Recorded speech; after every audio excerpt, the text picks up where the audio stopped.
I'll have to go. Yeah, I haven't got time to get there now. That's fine, sir. Yeah, we're all here. If you want to, we can start reconvene if you would like. All right. Okay. We already had. Where do you want to start here? Sir, I need you to adopt the agenda. Okay. First up here, recommendation of West Elgin Council hereby adopts the agenda as presented. Mover and seconder. Moved by Leatham, seconded by Rowe. All in favor? That is carried. We already went into closed, so we're good with that. Now we need to report out from closed. Report out from closed session, please. So we're going to report out at 10:49 a.m. That direction was provided to staff to bring forward an updated clothing policy. That council hereby appoints Nicole Campbell, Brianne Pine, and Cindy DaCosta to the Recreation Committee. And that direction was provided to staff regarding identifiable individuals and issues that were subject to solicitor-client privilege. Okay, you want to do that all under one motion? Yes. Okay, mover and seconder for the closed session. Moved by Rowe, seconded by Leatham. All in favor? That is carried. Certainly reminder to disclose any pecuniary interest. We do have delegation for 11 o'clock. We're a little bit early. Who has got 10 minutes worth of report to bring forward? Both Jackie and Jeff do. So if you want to move right to them. You want to quickly do the adoption of the minutes? That works for me too. Okay, recommended the minutes of the council meeting held on April 22nd, 2021 be adopted, circulated and printed. Mover and seconder for that. Moved by Leatham, seconded by Cammert. All in favor? That is carried. Any business arising from those minutes? That's yes, the resolution. We can go to the next item. That will take a little discussion, I think. Okay. So move on to Jackie's report. Jackie, good morning. Good morning. Thank you, Mayor and members of council. We are heading into the busy season with construction. As you can see, we're basically caught up to the same point as we were to the end of April last year. I want to thank Councillor Rowe for pointing out that I missed an agricultural building in my initial report. So that was a recent correction that's been added to the report's cover page. So as you can see, we are, like I said, very close to the same numbers we were last year at this point. Does anyone have any questions with regard to the report? Any questions from anyone? Bonnie? Just there was a property on Evandale there that was repairing a septic tank. And so I was surprised that that property didn't actually have access to the village septic system. Is that correct? Or is that their option to opt out of it? No, Lee, I consulted with Lee and he had said that they don't have municipal sewers on that road. Okay. Yeah. I also just wanted to make everyone aware, as requirements under the AODA, we have to have everything on our website accessible. And those attachments that Jackie submits that gives you guys all that lovely detail on building permits are not accessible. I've been fudging it through the system, but there are two options for you. Either you don't receive that information or you get it via an email separate and her report is just the cover page in the agenda. It basically starting in June, there is chances we will be fined for having them. I've had to make some decisions on even correspondence that comes. If I can make it accessible, I do. If I don't, it doesn't get added, unfortunately. So what is council's preference? Would you like those emailed to you separately? Like we do with the accounts? Rich? Yeah, I personally would think getting them separately would be a good idea. Thank you. Any other comments?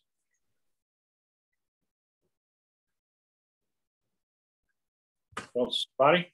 I'm fine with that. Okay, there's your way forward, Johnny. You can just put it under separate letterhead. separate cover. Okay, it'll come basically the same idea that Magda does with her accounts. Sure, that's fine. Unfortunately, Keystone just isn't accessible. The reports out of it, and they're not putting. We've contacted Keystone, and they aren't willing to put the effort in to do it. So, okay. So we just need a mover and a seconder to receive the report. Okay. Anything else for Jackie? Angela? Okay. I do have a recommendation that West Ogden hereby receives a report from Chief Building Inspector, building permit report for April 2021 for information purposes. Mover and seconder, please. Moved by Cameron and seconded by Bonnie. All in favor? That's carried. Okay, Jackie. Thank you very much. Get out there and get building. Yes. Talk to you later. Do the fire chief's report now while we're waiting for. You want to do yours, Jeff? I think we can move it through fairly quickly. Sure. Good morning, Your Worship, and good morning to Council. You'll see my monthly report there, and a couple quick highlights is the new bunker gear has arrived and is in service, and everybody's quite pleased as far as I know, so it looks pretty sharp too. And the new recruits are or I should say the recruits, so not all new recruits, but the 1001 class is, the end is in sight. They actually start live fire training the next couple weeks, or which is part of the end of the course, and then their NFPA testing. So they put a lot of work and effort into it, but I think the end's in sight for them. So thank you. Okay. Any questions that you have for the fire department? Bonnie? Yeah, I was just noting the grass fires, and I wondered if they had burn permits, and to follow up with that, at what point does a fine get levied for those? Sure. No, I appreciate the question. And off the top of my head, I believe two of those were permitted that had spread. And then there was one right in, I believe it was right in Rodney, that was kind of one of those, not sure how it started.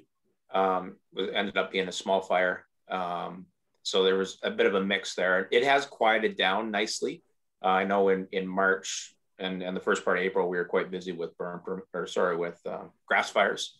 Thankfully, in the last couple of weeks, that's quieted down quite a bit, but it is something we're definitely monitoring to make sure we don't have any frequent fires per se. But I think overall, the burn permit process is the compliance is pretty good. Angela. So I noticed this is the second low angle rescue that we've had in probably 12 months. Is this something that we have the necessary equipment to continue to keep dealing with, being that I guess people are starting to explore out along the lakeshore? Yeah,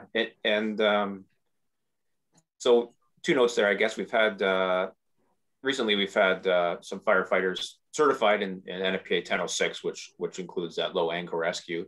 And the equipment side, that's something that probably as a fire department we should look. We have some of the equipment, but definitely not all of it.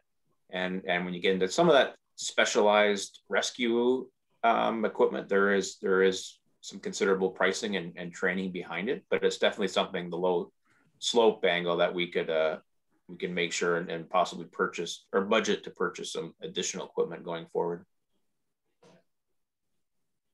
Thank you. Okay. Any other questions on that? Seeing none, Jeff, anything more you want to add? No, nothing I can think of. So thank you. Okay. Looks like we're all set then. I do have a resolution recommended that West Ogden Council hereby receives the report from Jeff McCarthy, Fire Chief, RE April monthly fire report for information purposes. Mover and seconder for that. Moved by Tellier, seconded by Cameron. All in favor? That is carried. Okay, delegations are here, sir. There we go. We're all set. Okay, here we got Megan, we got Bruce, and Stephanie. I guess Stephanie's part of the second delegation, sir. Okay, so we got Bruce and Megan. Good morning, guys. Good morning. Yes, welcome to West Elgin Council. I guess this is a follow-up to a meeting that we had a few months ago. And with that, who do I turn this over as spokesman, Megan or Bruce? Bruce, take it away. Oh, thank you, Megan. All right. I think, Janet, did you provide some things for people? Yes, council did receive the answers to questions. Just right. They understood that you would give them an overview, but those details were just to be for them. Sure. So the questions here were what Megan and I took away from the last meeting. We put it together and we sent it to our administration, and they were quick. Within a day or so, they had these answers back to us. So you have read them, and the questions about Tiny Tots and the before and after school programs. I don't know, are there some questions about the answers that they gave you? Do you have some problems with those answers? Did you want to look at each one individually? I think that we probably should look at them individually. Okay. Unfortunately, I'm going to have to go out because you sent those under. Well, I can read them. I can read them and then we'll have them. So when conditions allow, will be provided back at Alderboro School for the Tiny Tots care or Tiny Tots child care program. So Tiny Tots was licensed for the activity room at Alderboro for a morning's preschool program. However, with the return to school in September 20, the school required the UC activity room. The plan is for Tiny Tots to assume the new family age grouping space, which is part of the change in scope for the new addition when complete. So when the new addition is complete at the school, I guess there'll be place for Tiny Tots back there. Before and after school programs offered at Alderboro. There are currently before and after school programs at Alderboro provided by the Dutton Cooperative Child Care, and it will continue. Are there any questions about that part? Oh, just one, Bruce. The Dutton Child Care, is that part of the early years? Do you know, Megan? The Dutton Cooperative was the program offered at Alderboro, correct? Yes, but is that part of the early years program? I don't know. I thought it was kind of all within the same, but because I thought that Tiny Tots was the provider for early years for Western Elgin County. Teresa, okay. You shed some light on this. We'll find out. Through the chair, my understanding is that Tiny Tots as an entity got the contract for early years for our area. I do not know how that goes with Dutton Dunwich though. Our area being the west of Elgin. So Dutton Dunwich will come under that umbrella, but that is my understanding that is what they are. Okay. I don't have anything on paper. That's just in conversations. That's what I know. Bonnie? So if they don't have that space, then where can they do their early years program? Is that the question? Well, I think that was one of our concerns because they currently, they're like a teenager that has to keep moving back in their mom and dad's basement all the time because they keep getting moved from their spaces. And we're just wondering what the long-term plan through the school board who did allow Tiny Tots access to Alderboro Public School, when things return to normal, if that is going to be the situation again. Wow. Bruce, I wonder if this is all in tied into the submission to the ministry that we're still waiting to hear back on. Right. Hopefully soon, regarding the addition that they had submitted for Alderboro. Right. So that was for the Child Care Center and Early On Child and Family Center, right? Correct. Yeah. So that's when, yes, Megan and I were talking about that, folks, and we know that our administration is hoping to hear quite soon about the the results of that application. So I think we'll be able to let you know shortly how things are going in that area. Now, I was thinking, Duncan, about the teenager in the bedroom, because, or in the basement, because now I think there are 30-year-olds in the basement, so it could be there for a long time. Well, and that's kind of, you know, we need to do a bit of our long range planning too, and certainly Tiny Tots being an integral part of our community and has been for many years. You know, the sooner that we can get a clear path forward, I think better for everybody. Right. Well, I know we can take that back to our administration, but they did tell us that they were hoping to hear very soon how things are going with that application. Okay. So yes. So will the school receive renovations? I don't know that the school received. Significant investments were made in 15-16, the school year, to the school. With we all know that, with the big additions there. And it was assessed by the Ministry of Education in 2017 as a school, and it really was in great shape and well suited to the area. So I don't think that there's going to be any major renovation done to the school, except for that application they made for the child care center. So when we find out about that, then we'll know better. The child care center, that's operated by the Dutton Cooperative, right? Is that correct? Yes, right. And the Early On is operated by Tiny Tots. So we'll find out about that shortly, we've been told. As far as West Elgin Senior Elementary School, and the board, I think the important statement here, the question was, what are the TVDSB plans regarding the West Elgin Senior Elementary School? And they said, administration is looking at several potential options and will be discussing at the upcoming in-camera meeting of the board. Do you think, Megan, do you know if that's on the agenda or considered for the agenda for the May 25th meeting? You know? We have a meeting on Tuesday about that meeting, so. Okay. So they said that they are delighted that there's community interest in the building. And in our last meeting, you know, you talked about whether there was some possibility of having a different access to the building so they weren't sharing the driveway with the kids going to school. And I'm sure that the board would be very willing to work with the community in use of that facility, if the community was going to buy the facility or however the deal would work out. Yes, is the TVDSB willing to investigate the sale of the property if the landlocked situation can be addressed by the council in the form of creating an alternate access to the property so that it does not share the drive with the high school?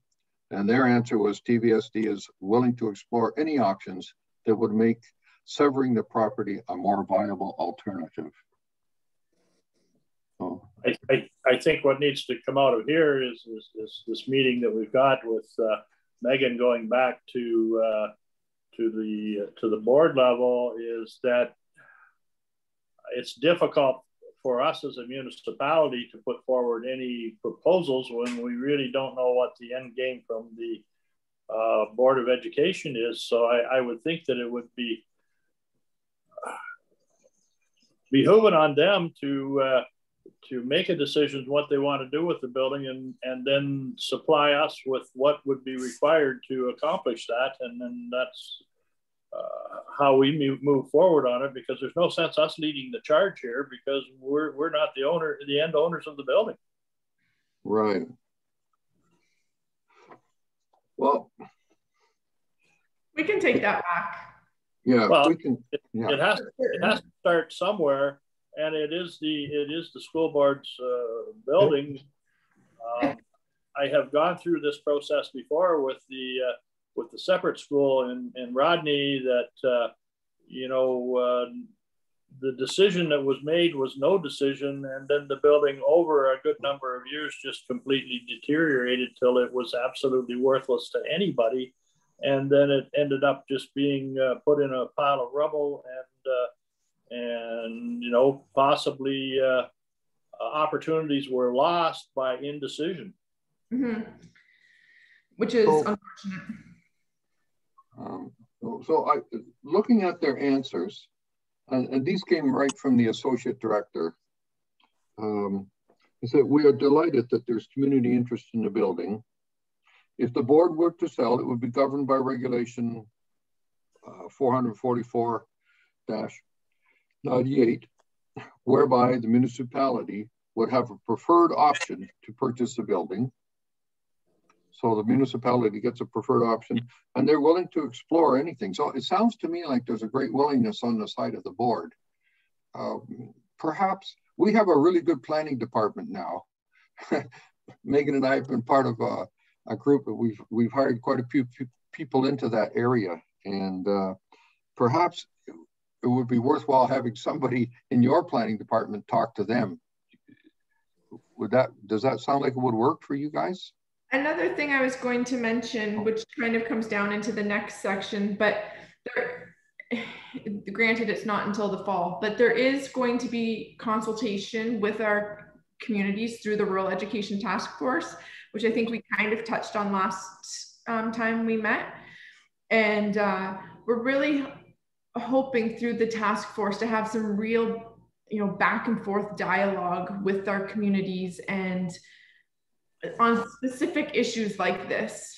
So we're really trying to, I think, work on the relationship between the two entities and really focus on building a two-way relationship, if that's possible.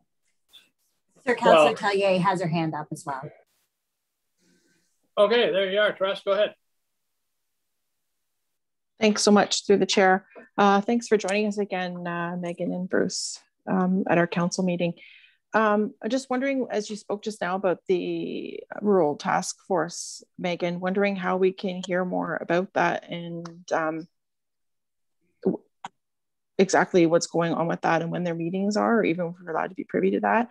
I just see that building on our many walks because that's all we're pretty much doing during COVID right now is going on walks.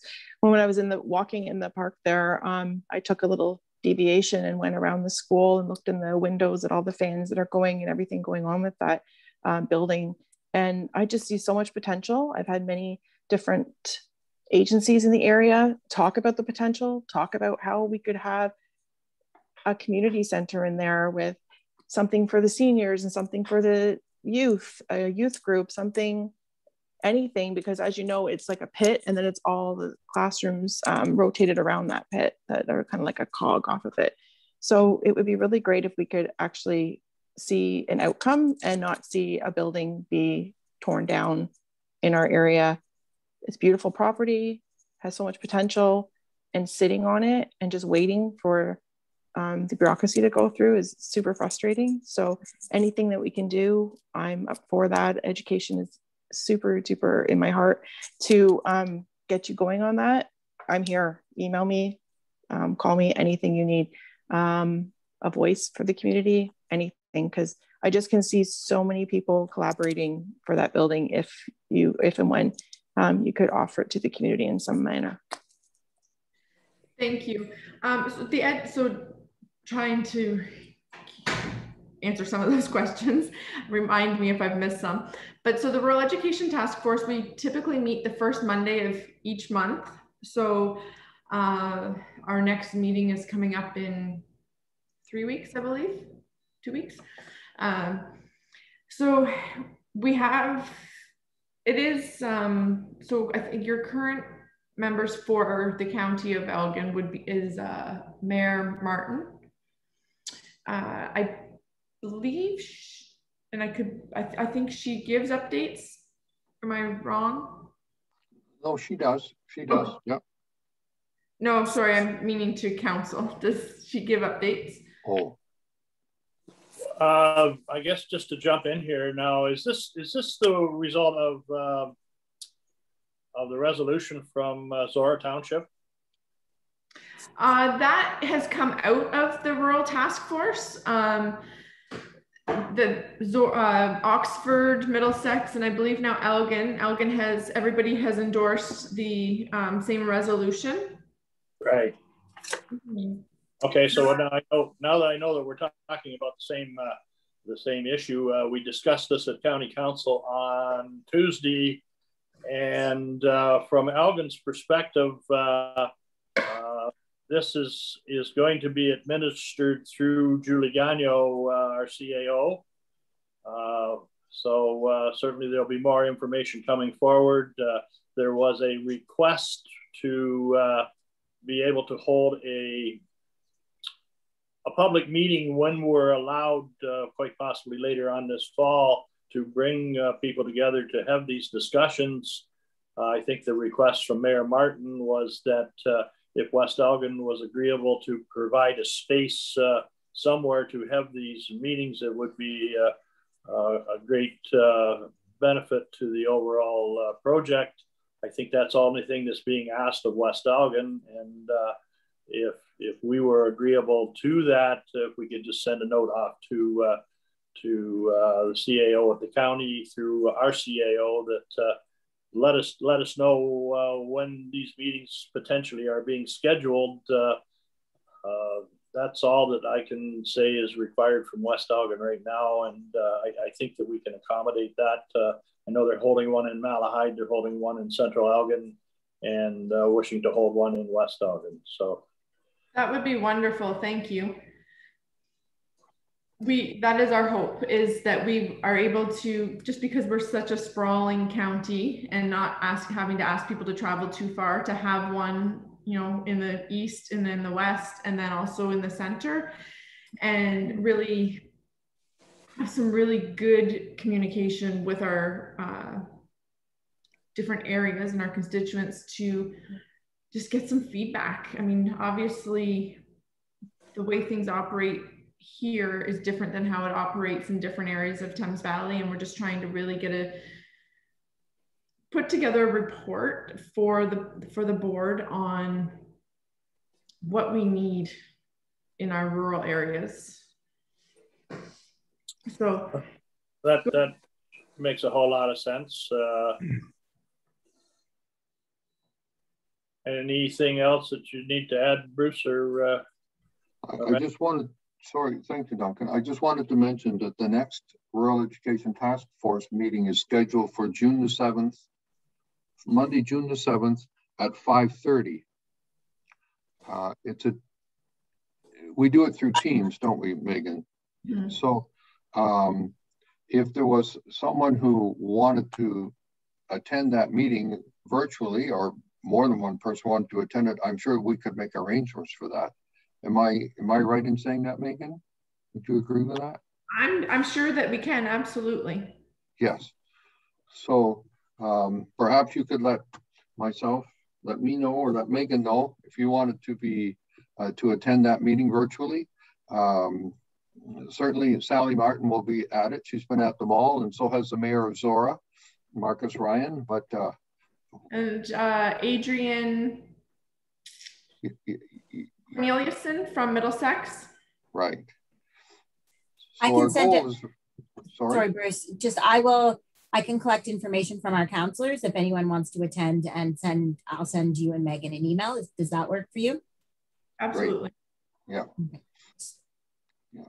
So getting back to the first question, you're saying that there potentially there is information coming forward as to how things are going to move forward at Aldborough Public School.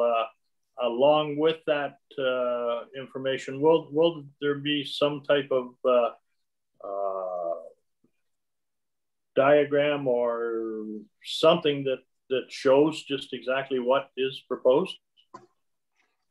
I believe at the moment we are excitedly awaiting a decision from the province about going forward. And then once, they're approvals or whatnot are made, then from there would be a process of. Okay, so it's just stay tuned is what you're telling us. That's what we're doing. Okay. Well, hopefully it's going to gain some traction on a whole lot of different fronts, because certainly something is definitely needed in West Elgin here. So I'm looking forward to some form of announcement of some kind. Thank you. When we hear anything, we will be sure to let you know. And at some point in time, if there's a dialogue being opened up regarding the usage of the senior elementary school, is that something certainly affects West Elgin, but is it also something that has the potential of affecting Dutton Dunwich too? Okay. Through the chair, when we went to Mayor, Deputy Leatham and myself went, was it 2019, Richard? Yes, we went to board office, and Dutton Dunwich was part of the discussions at that board office meeting that we had that day. They were invited as well. So just made sense that they're included in all that. So certainly Megan and Bruce, you know, put that in the back of your mind that quite possible. Sorry. There has been some conversation around when we will be able to, I mean, I think currently it's going to have to be virtual, but similar to our 2019 meetings that we had with our counties, I think that we're in the early stages of trying to get something organized to do that again. So also stay tuned for that, but that is in the works.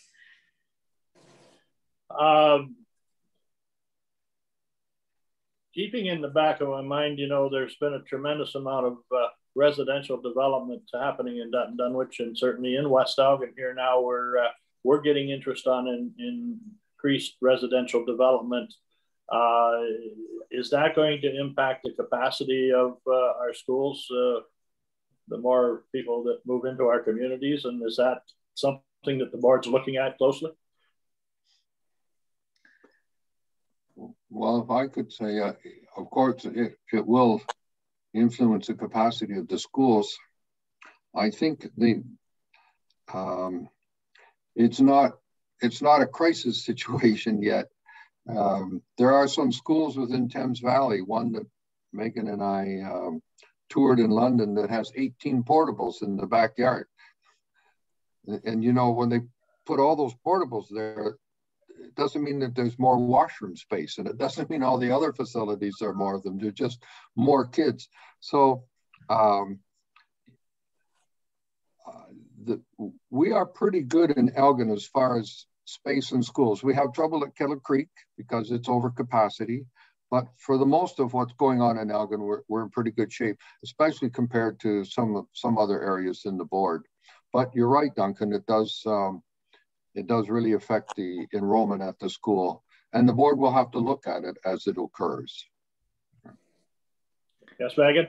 I was also just going to say that I think that was also part of the conversation that we were having in kind of building our thoughts around our municipal meetings, is to really have two-way dialogue between our county planners, like our local planners, with the school board planners, instead of just coming and getting a presentation from Thames Valley. I think there's some real conversation around us receiving a presentation also from you as to what is happening out here, and it not just being a one-way meeting, and that it's more of a back and forth conversation, which is maybe a little bit different than it has been in previous years. Cool. Any other questions for council to our guests here? Not seeing any hands coming up. Any final parting thoughts, Bruce, Megan? Thank you again for having us here. We're always happy to be included. I'd like to ditto Megan's comments. Thank you very much for having us. We very much appreciate this opportunity to be with you. And we'll hopefully have more to share with you on several fronts. Sounds good. Thank you. Thank you. Anticipation is the spice of life. So especially in these times. And as always, Bruce and Megan, if you have anything you wish council to know, send it to me and I'll make sure they get it. Thank you. Right. Thank you. Have a good day. Bye. Yep. Bye. Bye-bye. Okay, any thing we need to do there officially, Jana? Okay. On to our...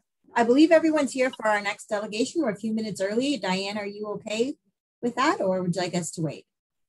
No, I think we're okay. We were anticipating that Andy and Barry may join us, but they must have gotten tied up with something. So if they happen to come on, I'm sure that you'll let them in.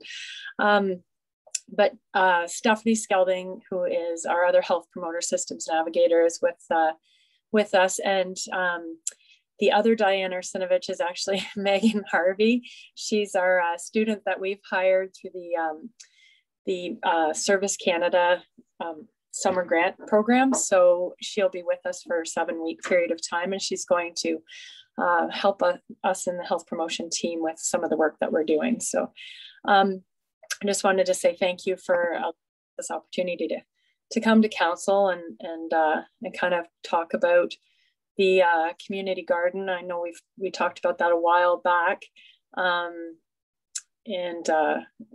at a different location, and then Deputy Mayor Leatham shared a different location with us where the horse barn originally was, and we talked about it, and COVID came, and we thought we would apply for a grant to see how things worked out, and we applied for a grant that through the Healthy Communities Initiative.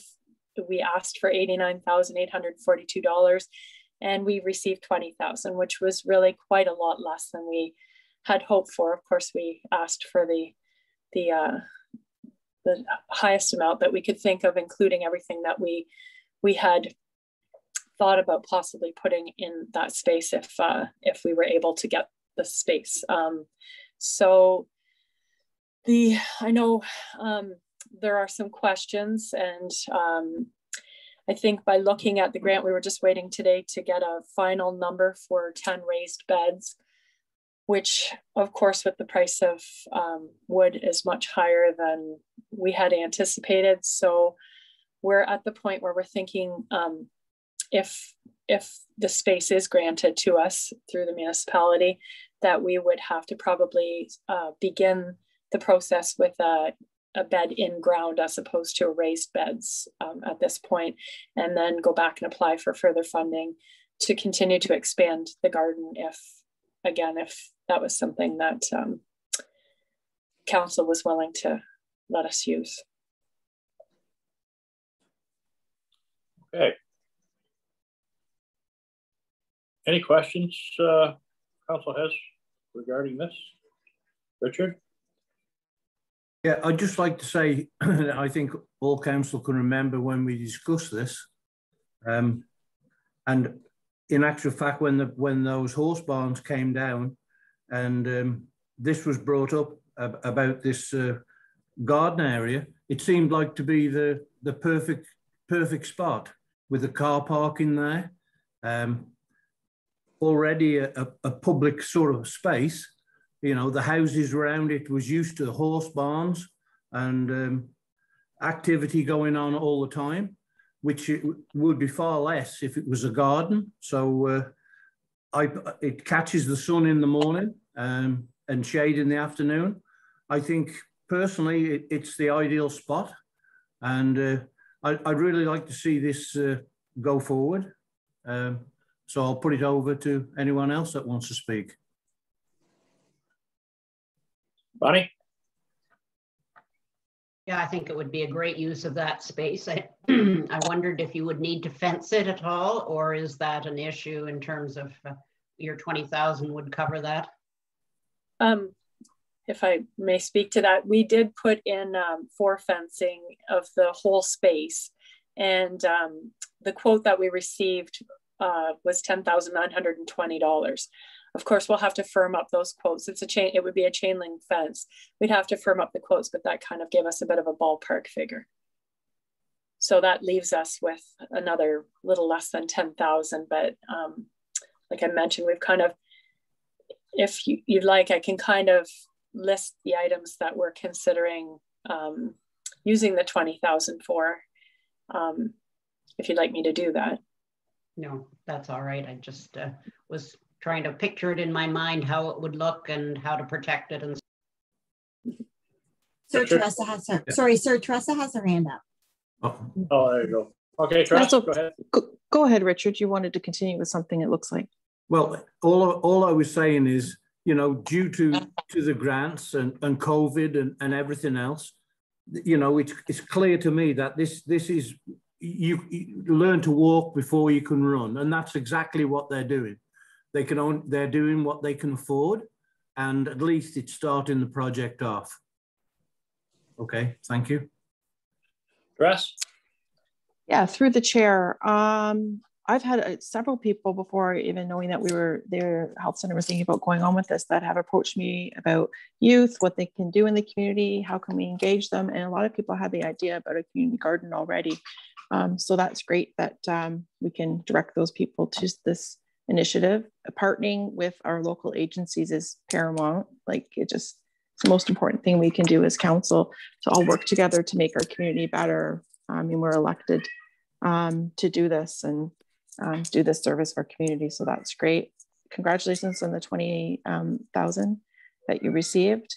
And we know that food security is such a very important and vital part of what people need for the hierarchy of needs. And just, it's great that you're taking the initiative on and what we can do. And yeah, I'm in fully support of this. Anything you need, you know where to get a hold of me. And lastly, welcome to Megan. Enjoy your summer employment, Megan. Very nice to see your face. Okay. Steph, you had something you wish to add? Yeah, I was just going to speak to what Teresa had said about the youth, and we are our youth advisory committee and youth ambassadors. They are interested as well in being part of the community garden to engage the youth in the community to help out. And we're hoping that can maybe give them some of their volunteer hours. I know some of them are struggling with volunteer hours as well with COVID. And also another partnership that you might not be aware of is that we have been in talks with Family and Children's Services and on Ontario Works about engaging some of the families that they are involved in as well in Rodney to help out with the community garden and have access to fresh fruits and vegetables through that gardens as well. Okay, just on top of that, Steph, am I correct in hearing your accent that on a gardening note, you've been transplanted here from somewhere else? Yes, I have. I'm originally from West Virginia, but believe it or not, I have been a resident of worked and lived in West Lauren for over 20 years at this stage. So I don't think I'm losing my accent anytime soon. No, you are not. Diane, you had a question? Yeah, I just had another comment to make. So we do have 10 beds that we put in behind the health center on land that was donated from our neighboring property. And I know that like we received some help from the municipality. I'm not asking for help for this garden, but I just wanted to mention that those 10 beds actually have a wait list now, and they've been fully used for the last few years. And there are people that I have on my answer machine right now that are calling about asking to ensure that they get a space to be able to garden this year. So, and some of them are seniors and some of them are from the apartments across the street. So knowing that there are some apartments in Rodney as well, and they're within walking distance to that location will be beneficial as well. So just to follow up on that, Diane, there's been no issues with security, any vandalism or anything like that at your other existing beds? We do have a camera that's attached to our building and a sign that says I forget, it's something like smile your own camera or something like that. I can't recall exactly what it says, but we haven't had any issues to date. Sometimes the gardeners will, they might see extra beans on someone else's bed and help themselves to a few or something, but that just is pretty much remedied by a conversation. So what all you're asking from the municipality at this point in time is just the ability to use the lands at the horse barns for a site? Sir, I'd suggest if that's what they want, you give us a resolution approving the use of it and that we enter into an agreement, because if they're going to be erecting a fence, they need to make sure they have it in writing that they can erect a fence. Right. So we would need to enter into a formal agreement. And if you want to set a time, like for how long they can lease the, like basically like a land lease agreement. Right. Okay, so that clarifies it in my mind that all that this council has to with our agreement is to just put a resolution in principle that council is in agreement and pending further negotiations with administration. I need a resolution, yeah, approving that location and that council delegates staff to negotiate a land lease agreement for it. And if you want to wait, you don't want any compensation for it. Oh, no, I don't. Yeah, and just I think for the auditors, we keep them happy that way, correct, Magda? Beans? Do we get beans? Magic beans? And I think you're wise too, Diane, in the fact that there's a significant investment regarding the raised beds, you know, quite possibly for the first year to use ground level to see how it's all going to work out. I do just have a quick question, Mayor McPhail. Soil testing. Do you know anything about that location and whether it's okay to use the ground to plant in, or can someone help to direct us in how to find that out? Well, getting soil samples is a fairly easy process. There are a number of individuals in West Elgin that do it for agricultural purposes. I don't know how in depth that you want those soil samples to be. If it's just simply for the nutrients in the ground, that can be done fairly easy. But if it's farther than that, then you get into an environmental assessment, which could be fairly expensive. Mm-hmm. So what do you think that you require?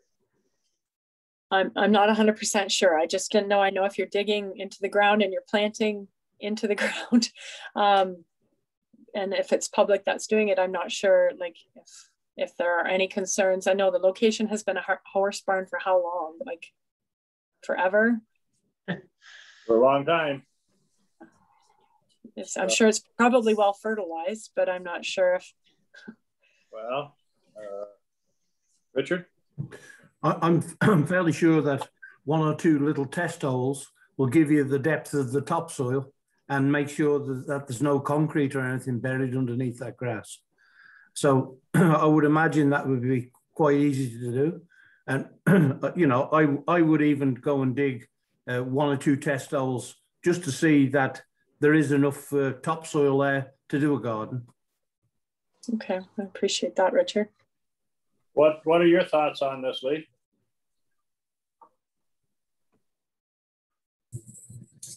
It's probably wise. I don't think there's any concrete there. That was all looked after when we removed the horse barn. So I'm fairly confident that that's all been removed, but I'm not sure if there was old gravel there at one time that's just grassed over. I don't know what the depth would be. So that would be the first thing. I think if you're going to plant into the ground, certainly you want to make sure that it's, you know, you've got enough topsoil there to support it, because you want to remove the sod.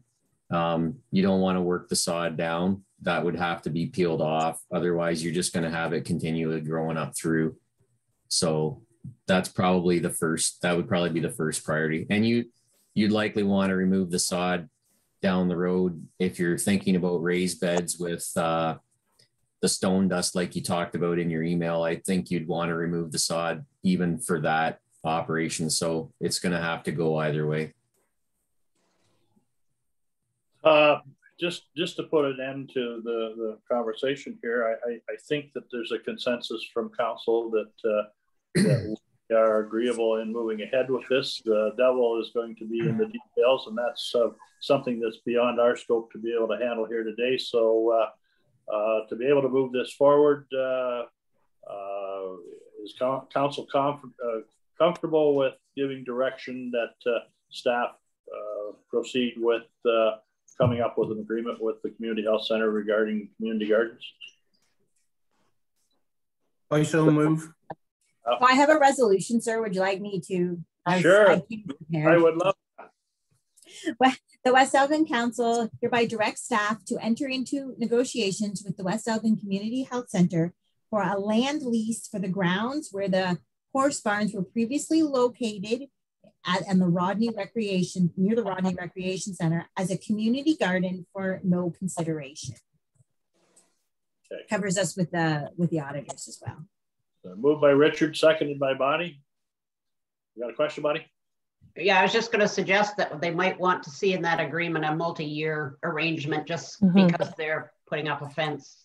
So. Yeah, because they're putting up structures, we actually need to make sure, yeah, it's a full-on legal agreement, and they wouldn't want to invest money or anything without that. I would assume it would be up to obviously Magda, but normally would be like a five or 10 year lease agreement. They would have to be, there'd be an insurance and an indemnity clause. Yeah, we have an idea kind of what we would do, I believe, Magda, so we would be fine. Is there anything else you would like to see in there, Magda? Or are you guys from the health center? It covers you as well if you're putting money into it. Well, down the road, we can discuss the terms of the agreement. And it would come to council before anybody would sign it anyway. But at least Diane knows she's moving down the right path and she's not wasting staff time and money this way. Yeah, I'm fine with seconding that. I just have one additional question. In the agreement, will it spell out that if something does go not as planned and we end up potentially getting a property standards complaint, who's responsible for that complaint? Is that the municipality's responsibility, or is that going to be the leasing?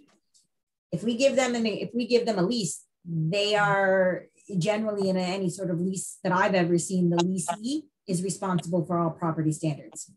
Well, that will all come out through the negotiations. Teresa, you had a final question? No final question. I was just trying to second, but Bonnie did that, and I'm just really excited to have this. Okay, I don't. Angela's not here. I don't see her. She is here. She's just got. I believe one of her children came in to ask her a question, so she's got her video off. But that's how. Oh, all right, cool. That being said, we've got it moved and seconded. Any more discussion? All in favor? And that is carried. I would assume, Diane, that you want to get on with this as soon as you can. We'd like to, just because the planting season's right around the corner. We've got a lot of work to do. Exactly. We should. Right. Well, staff will contact you probably tomorrow or Monday at the latest, Diane, to move forward. Okay, perfect. Thank you both all of you so much. I see we're joined by the big boss here. Have you got anything you want to add, Andy? No, I just want to say thank you, and certainly looking forward to another great partnership between our two organizations, and I think the community is going to benefit from this. So thanks again. Yeah. Okay. So we can start. I wonder how many strange plants that we're going to get in the garden. That'll be the fun part. Okay, with that, thank you very much from the Community Health Center attendees this morning, and we'll. You didn't have anything you wanted to add, Angela? Okay. With that, thank you very much, and you guys have a good day. Thank you too. Bye-bye. Okay, moving right along here. I guess next item up, do you want to go back to the Phragmites? Yes, please. Yeah, I can talk to this. Through the chair, this was a response from our last meeting where we wanted to consider supporting a resolution from Archipelago with regard to Phragmites control. And so between Jana and I've had consultation with the Ontario Phragmites Working Group and also with our weed inspector, have come up with these changes which kind of reflect more our area. So change to speak of the 401 corridor and so on. There is one error in paragraph 6, which talks about how much municipalities have spent to date, and that should be hundreds of thousands, not hundreds of dollars. So these are the details that I've come up with, a lot of the same language, and the one major change is that we are asking for a designation as a noxious weed. And so yeah, I would be glad to answer any questions. Or... Okay, any questions for Bonnie on this? I think you guys have done an excellent job on this file. There seems to be more of an awareness going forward, so just got to keep the pressure up. In terms of the noxious weed designation, it seems like it's a really good time right now to be, bringing this idea forward, since there now is an approved product in Ontario for spraying over waterways and long water-filled ditches and so on, that allows for better control along drainage ditches and so on. And the Ontario Working Group is very interested in following this up. In fact, there was a contact from Lambton that really wanted to see this resolution so she could bring it to their council. So, and the OFA has been very interested in this issue as well. So I think they would support this. But at any rate, the last paragraph sort of lists all the people that should be contacted to follow it up. Angela, question. Through the chair, there's no attachments in eScribe. Am I missing something? It's in the resolution. It's on the actual agenda. It's huge. It's the actual resolution. So I use eScribe. Yeah, and it's in the actual, if you click on it, it's the actual resolution under business arising. Yeah. I'm in business arising and I'm in supporting, and there is no attachments. No, there was never an attachment. There's all the whereases below. It's actually written in the body.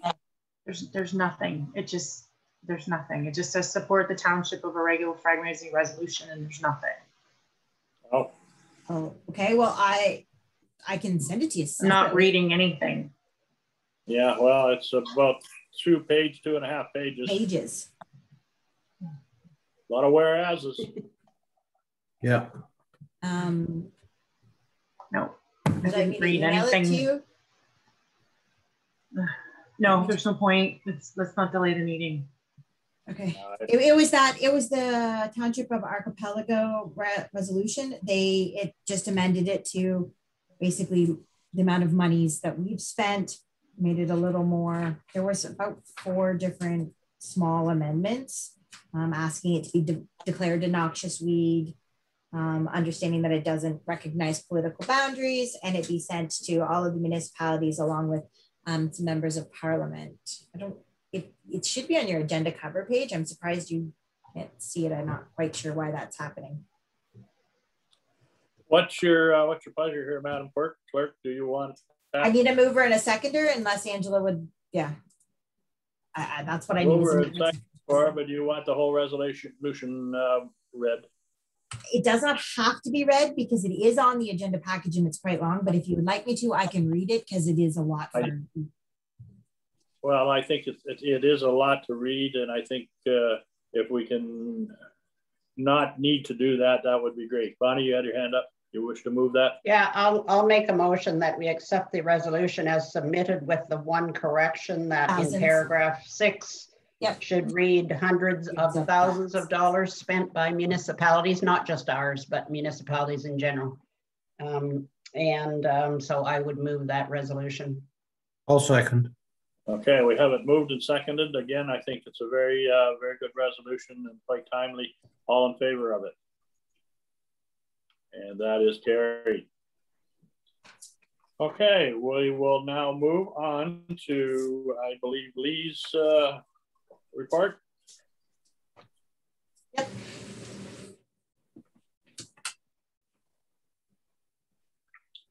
Morning, Lee.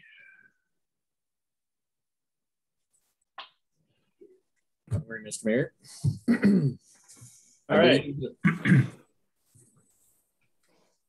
First item up is your lawn bowling veranda.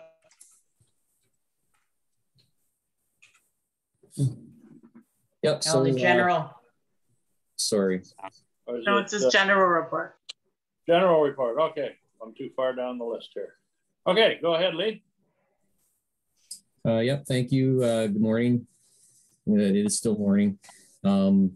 Yeah, this is just the monthly report for April for operations and community services. So I think it's pretty straightforward. If anybody has any questions, I can certainly provide answers. Anybody have any questions on the report as presented? Bunny? Just wanted to comment and thank staff for the uplifting comments on the signboards in the municipality. I really appreciate that. I know that it's time consuming to get them up there, and it leads me to think about, have we made any progress on ordering those electronic signs that are in our budget?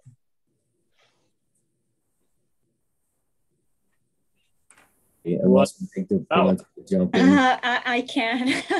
I guess the location was the question, and I don't think we have determined the appropriate location for both towns. So I think that would need to be discussed first. And will that be brought to council for a discussion about that?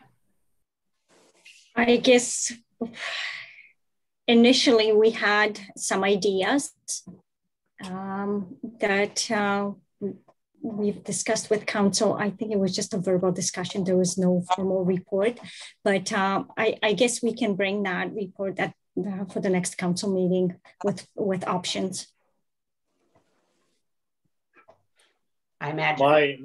I was just thinking it likely would take some time to place this order, just like everything else is going to be slow to arrive. So just wondered if we'd made any progress, and I'm sure there are some challenges with locations. So I would welcome that discussion.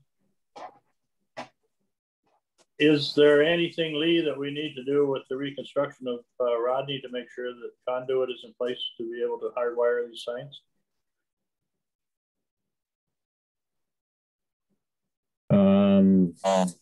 Well, we would need to determine a location probably first. Isn't now the appropriate time to maybe be doing that? It is. Ron Field Electric has just started in Rodney running conduit for the new street lighting and the charging stations, the vehicle charging stations. So we'll have to, we're not blessed with great options, especially in Rodney downtown, for a sign like that. But I guess that's something we'll have to look at sooner than later. I was just wondering that if it was at all possible, you know, as they're putting street lights up and whatnot, that we look at the potential of putting a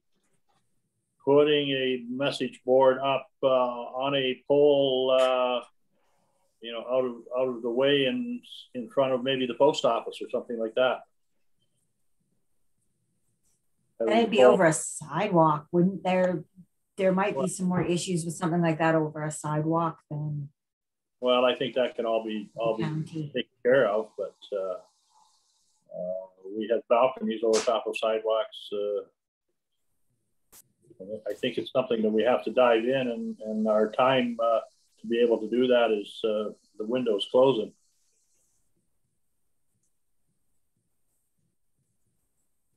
I mean, So, other two. Are you still picturing? Are you still picturing? I guess, through the chair, is council picturing a sign that would be perpendicular to the road that can be read from both directions? That would, to me, would be the ultimate solution, because we don't have any alternative, do we?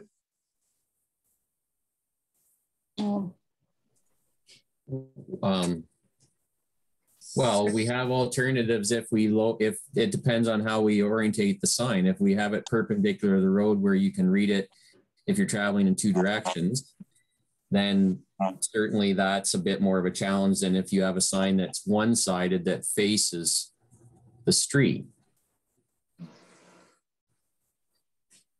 The problem with the sign facing the street, if you happen to be a motorist going by, you're going to get a very small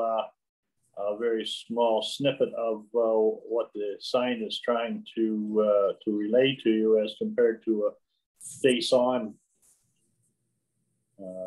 So that's correct.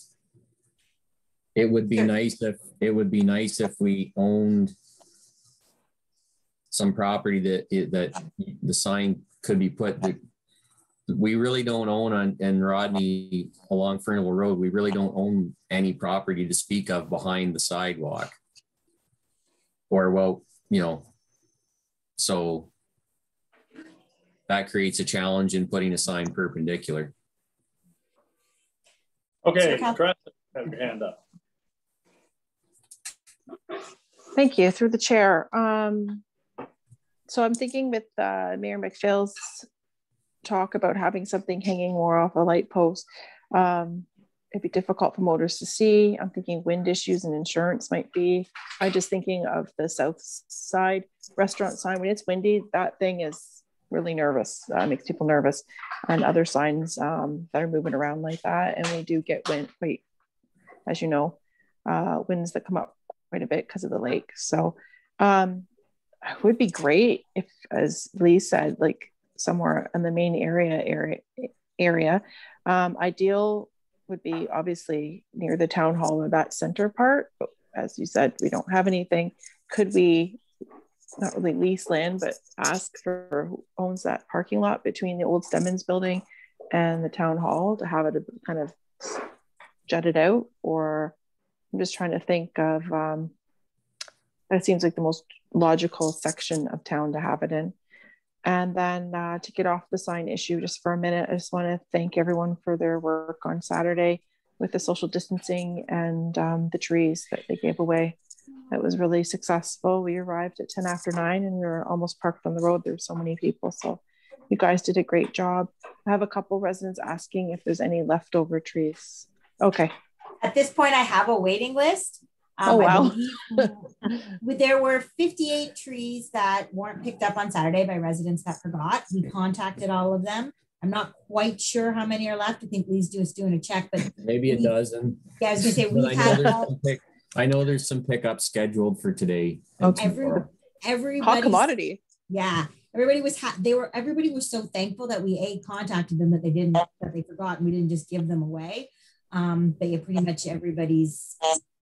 It's been a steady stream at the municipal office since then. That's great. That's great. Well, thanks for that. And you did such a great job with the regulations we have in place, trying to get them to everybody. So thanks for that. Richard. Yeah, I know it's not the ideal spot, but we do own a piece of land just south of Rodney. Don't we own the railway line going to Thompson's? We do. We do. We own that piece right out in front of the North Frontenac fiber building. I would have thought a double pole there and a sign, maybe you can see it both ways. just another thought, Lee. Have you ever had any discussions with the owner of the Miller's old parking lot across the road from the post office? Because there is a fairly significant sign base already been put in that property. And can we come to some kind of lease agreement with that owner to use that sign base to put up our sign on the corner of Fernville and is that Center Street? Not Center, but Raya. Yeah. We have spoke with the owner of Miller's, but not in the context of just placing a sign. So there's a possibility there. Yeah, it would be nice to be able to use that existing sign base that's already there. And it's the perfect location. Sir, Councillor Cameron's had her hand up and down. I'm not sure if she still has a question. There you go. Everybody keeps moving around on my screen here all the time. Okay, Angela. So have we considered the library spot as a considerable spot for the sign, since we own the building and there's hydro there, and we wouldn't have to go into any kind of lease agreement or anything with anybody else because we already own that? They have a sign of their own there. Does it matter? Mm-hmm. It's the world's slowest moving sign, but it is there. Exactly. Yeah, the world could end by the time that you got the sign read telling you the world's going to end. Any discussions on West Lorne where appropriate positioning there is? That one we were considering somewhere around the old rail line. Okay, that makes sense. We own the property on the east side of Graham Road, north of Monroe Street. There again, where the fiber optic, where North Frontenac has their brick fiber optic building. So somewhere there just in behind the sidewalk would actually probably give good exposure. Okay. Well, I guess from council's perspective, we brought this to staff's attention, and we'll turn it back to you guys to come up with a solution. Is that okay with everybody? Yep. All right. Anything else that Lee has or on Lee's initial report there?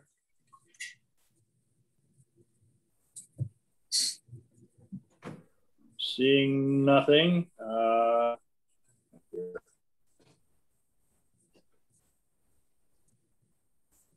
Next item up,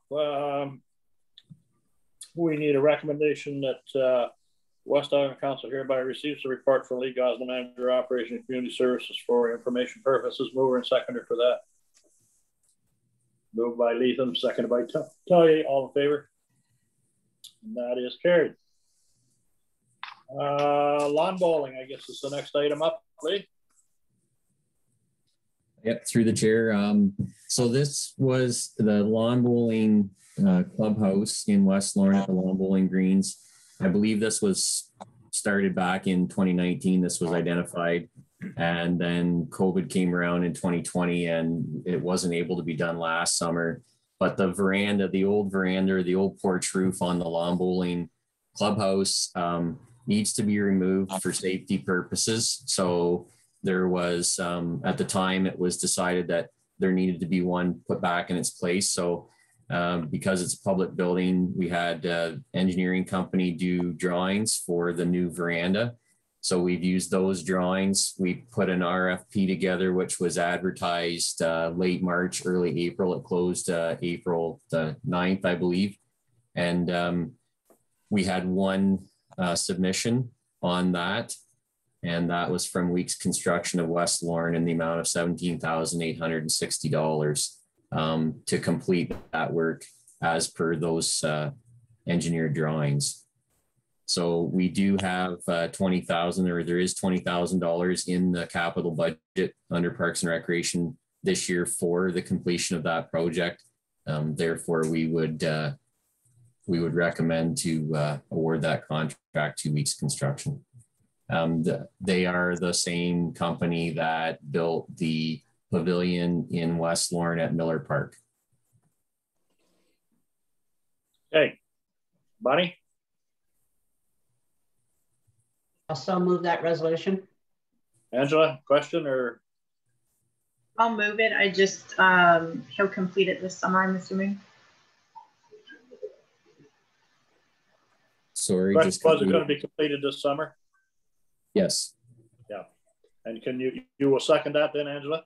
As long as it'll be done this summer, yes. Okay. Any more discussion on this? Okay, moved and seconded, all in favor? That is carried. So I didn't read the recommendation, but I'll read it here anyway. It's been moved and seconded. West Ogden Council hereby receives a report from Lee Gosnell, Manager, Operation Community Service, and that West Ogden Council awards a contract for veranda replacement on the West Lorne Bowling Lawn Bowling Club to Weeks Construction at a cost of $17,860 plus applicable taxes, and everyone was in favor of that. Next item, the Port Glasgow Trailer Park Pavilion ceiling replacement. That's through the chair. This is the pavilion at the Port Glasgow Trailer Park. There was a water issue that was identified earlier. The old flashing or the old vents on top of the roof at the pavilion were letting water in, and it was getting down. The ceiling in the pavilion was OSB board, so basically just chipboard on strapping. And over the years, the water had got in and it had damaged that chipboard. It was starting to rot in places. So it was decided that the chipboard should be removed, and we got pricing to put a steel ceiling on there. So the quotes came. It was for a new steel ceiling and to redo the eaves on both sides, because they also had chipboard, and provide venting to get some circulation in the attic space of the pavilion, which is important because the steel on the pavilion roof is on sheeting. It's not just on strapping. So when it's sheeted like that, it's very important to get some airflow up in the ceiling.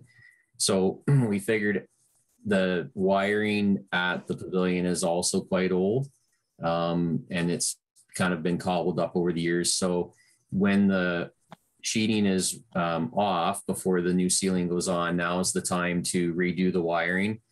So the plan is, so what we've done is we've removed the old sheeting ourselves. We had Parks and Recreation staff took down all the old OSB board and cleaned it all up. We have electrical contractor lined up to go in and rewire from the panel into the ceiling to put plugs and drop downs for new LED lighting. And then the contractor for the ceiling will come in and install the new ceiling, and then the electrician will come back and install the lights. So we had $25,000 put in this year's capital budget under the trailer park for this work. But with the quote coming in for the steel ceiling and the associated works there, I believe that we will come in well under budget on this project. And like I said, now is the time to update the wiring. It's easiest when the ceiling is not there. Bonnie. I was down there and admired actually the openness of the pavilion without the ceiling. Apart from catching bird poop, what is the purpose of the ceiling, and could we do without it?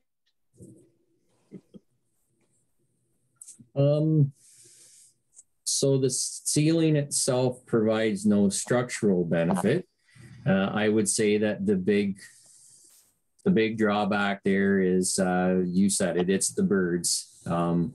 Obviously, without a ceiling or without anything over the ceiling, you're going to have birds nesting in there, and I think that's probably going to cause a bigger issue than what it would be just to reinstall the ceiling.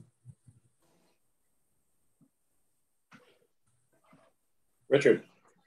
Yeah, and I think with it being used in the summer, the bees are going to be even a bigger problem than what the birds are, because those bees and hornets make nests all over the place. I think it would be a difficult place to sit if you left that open.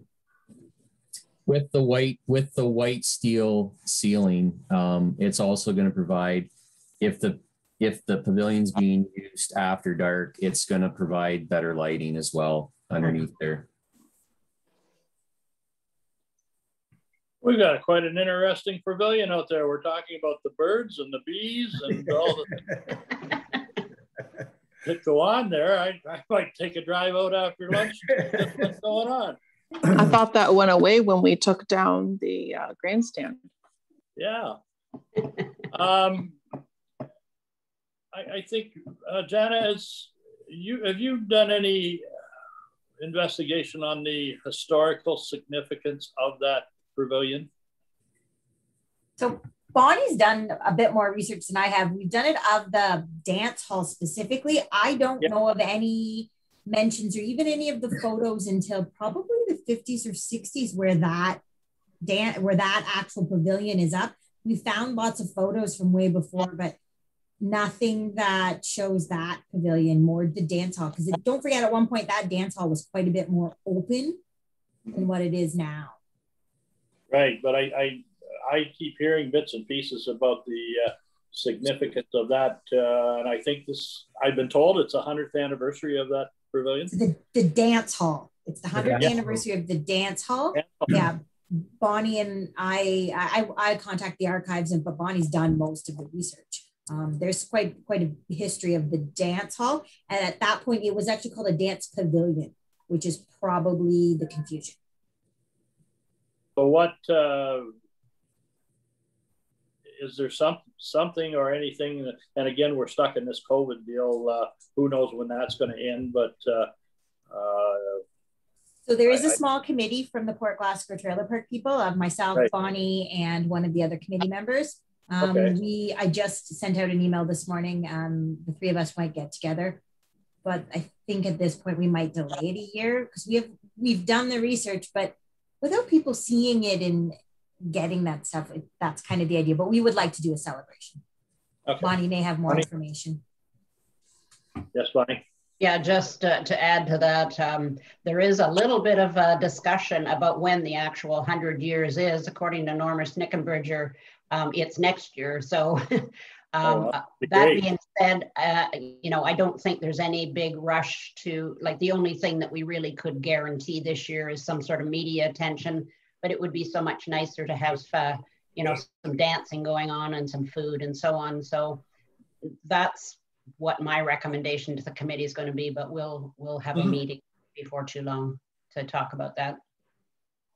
Well, you can use the tag like come participate with the birds and the bees in our pavilion. Okay, well, more to come on that. I guess you just need the resolution, Lee, that West Elgin Council hereby receives a report from Lee Gosling, Manager of Operations Community Services, and that West Elgin Council awards the Port Glasgow Trailer Pavilion ceiling replacement to Weeks Construction of West Lorne for the quoted amount of $12,200 plus applicable taxes. Do I have a mover and seconder for that? Moved by Bonnie, seconded by Richard. All in favor? And that is carried. Can I make one more comment before we leave Port Glasgow? I just was wanting to follow up on how we're doing with the stone masonry work there and the gate and signage and so forth. The sign was removed. I have the sign here at the public workshop to take measurements to get send it. We're going to send it to Fast Signs.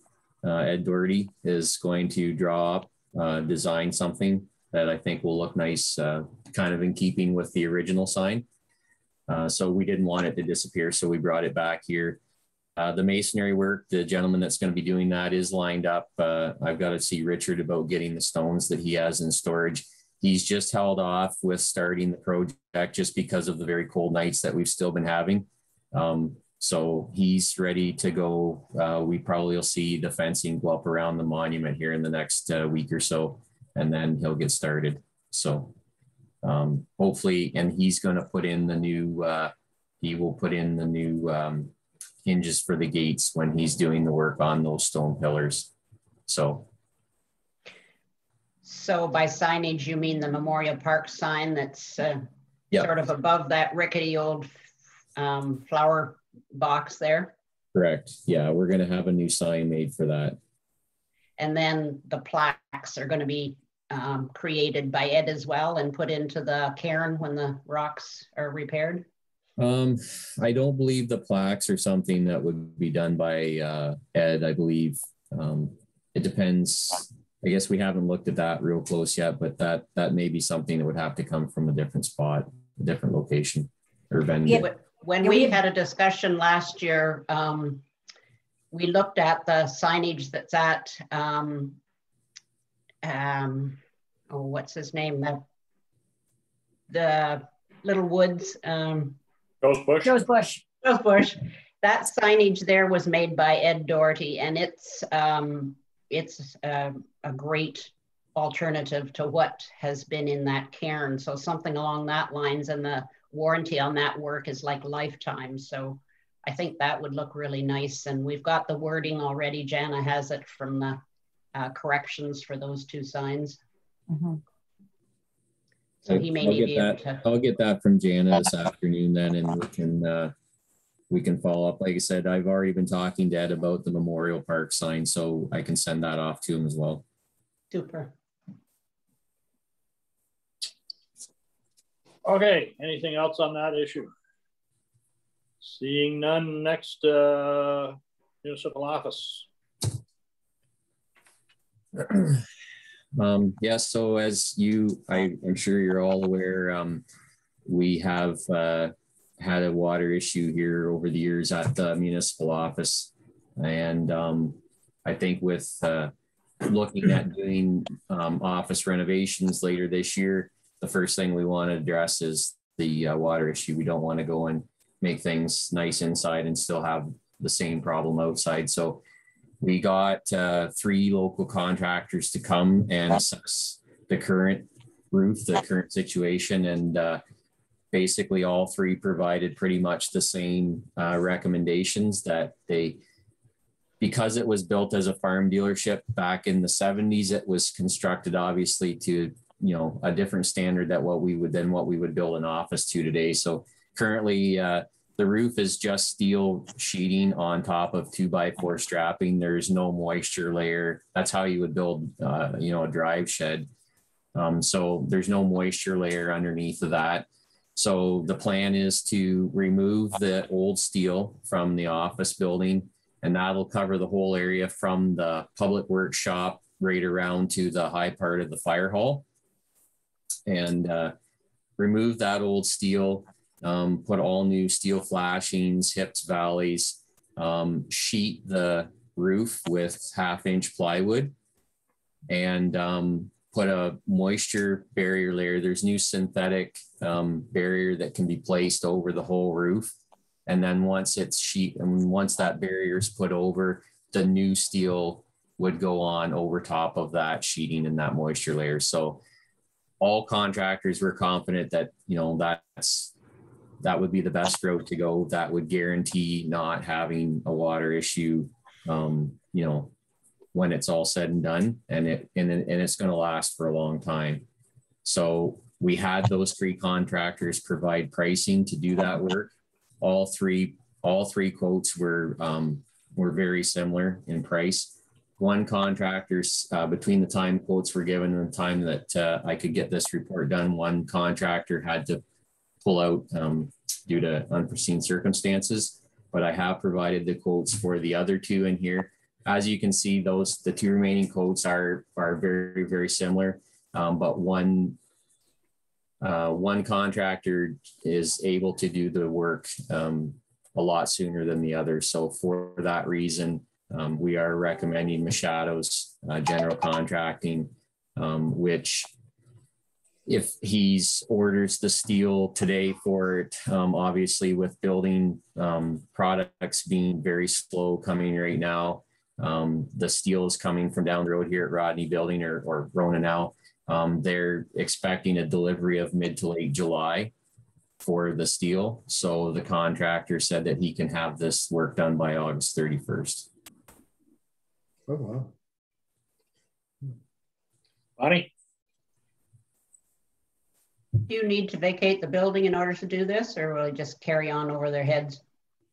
No, they can carry on. We don't need to be out of the building. They will need to pull in some extra help for this. It is a big job, certainly, and especially for the days when the old steel is going to be removed. They'll do that in sections. So they'll remove a portion of the old steel, and then they'll sheet it and put that that synthetic vapor or that synthetic moisture barrier over that portion.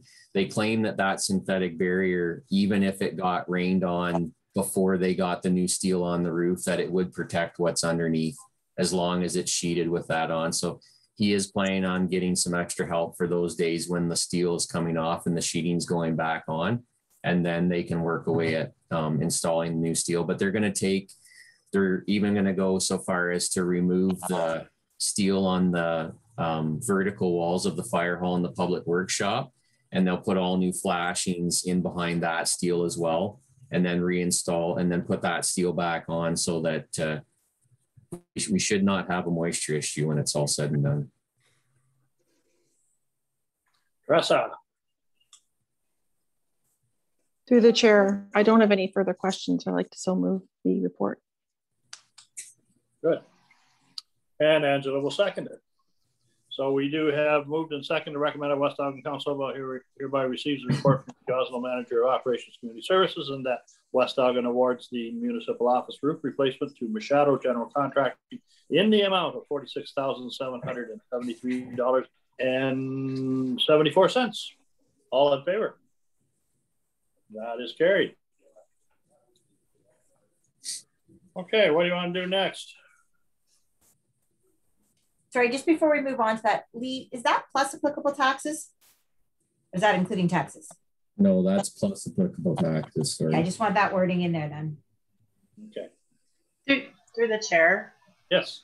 Is there still hope that the rest of the renovations will go forward with the municipal building this year, Lee?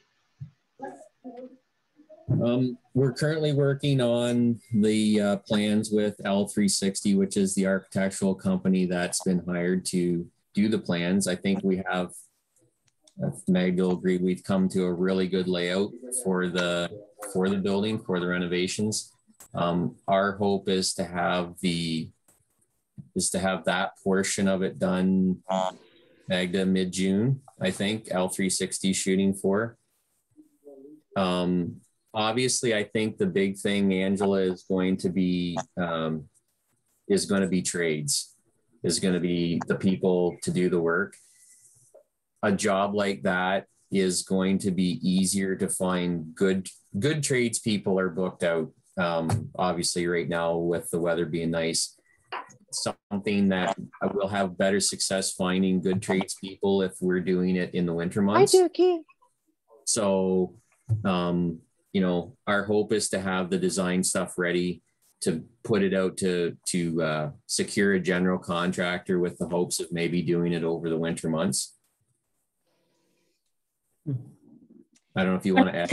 Yeah, one more thing that I would like to add, that the project has to be completed by December 31st in order for us to take advantage of the grant funding that we have received. And staff have to vacate the building to do the renovations at that time, correct? That's correct, yes. And we're going to put you guys where? Well, currently, half of our staff is working from home. So basically, once we start building renovations, we're gonna revert to work from home for the employees that can work from home. And for the ones that cannot work from home, we have facilities such as arena, complex building, you know, so there are options. Thank you. Okay. Quick interjection, just came out. The stay-at-home order is extended till June 2nd. June 2nd. Okay. No, just sent everybody the news release. No additional restrictions being removed, such as marinas or golf courses or any of that.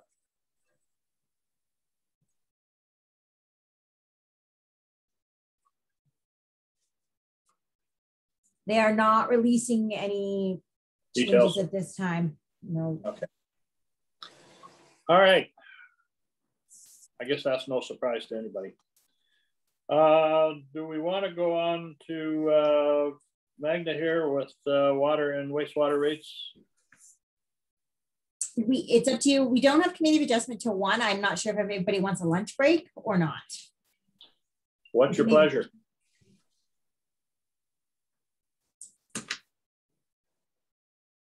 I think it's certainly from staff's perspective of we do need to give them their space at lunchtime. So I'll take direction from staff. I don't think the council has any thoughts one way or another. I'm not seeing any hands go up. So what's staff people? You need a 10-minute break. It looks like Meg is saying yes, a 10-minute break. Yes. Yeah. Uh-oh. We just lost your video. We can hear you, sir. Yeah, I'm losing my... Maybe we should take 10 minutes so the mayor can plug his equipment in. iPad is running thin here. Okay, so it's time for the mayor to, do you want to take a 10-minute? So we're all here that needs to be, sir, if you want to get moving. Okay, Magna, we will turn it over to you for the 2021 water and wastewater rates. Thank you, Mr. Mayor. So back in February, actually on February 25th, Council approved 2021 budget. And basically the purpose of the report was to refresh Council's memories on the rates. So the general tax rate increase on property taxes was approved at 2.21%. And Council this year, Council decided not to put any increase on sewage. So sewage rates are going to stay the same. The only increase Council has approved was a flat rate to the water fees, up to $42, and cubic meter water rate. There was a slight increase of 7 cents per cubic meter. Okay. Any questions that you have for Magna on this recommendation? Okay, with that, we have a recommendation of West Ogden Council hereby receives the report from Magna CAO Treasurer regarding 2021 water and wastewater rates for information purposes. Mover and seconder for that report. Moved by Leatham, seconded by nobody. Okay, do we need to talk about this more?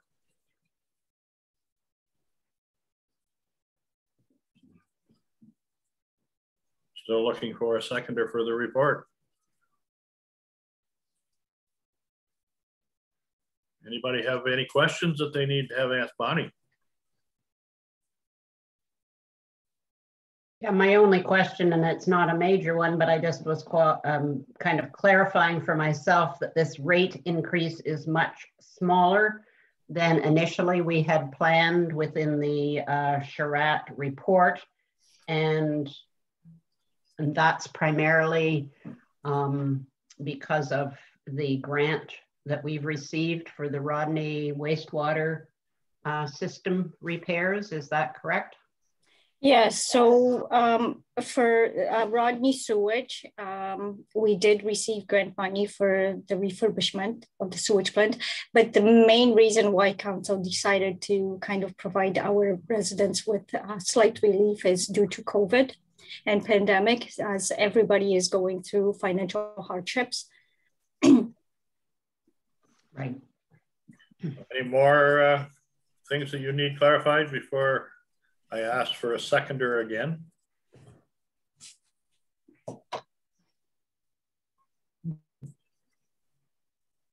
Still don't see a seconder, so. Yes, Bonnie. I can second the motion. I'm not exactly sure whether our other councillors have comments or concerns about this issue that aren't being addressed. I'm waiting for any of those issues brought forward before I call the vote on it. Should we move to the next item on our agenda, which is the letter from the resident concerned about the water and sewage rates? It's part of that. It's part of your report, Magda. So is it part of my report? Now. Okay. So, okay. So basically, how is the increase going to affect our residents? So this one in particular, I checked the usage. So based on that, the usage remains the same. Once the water and sewage rates are approved by council, the increase that that particular property owner is looking at is 2.5%, which equals to $4.71 per billing. So that's every 2 months. Every 2 months, yes. Sir Councillor Cameron has her hand up. Yes, Angela.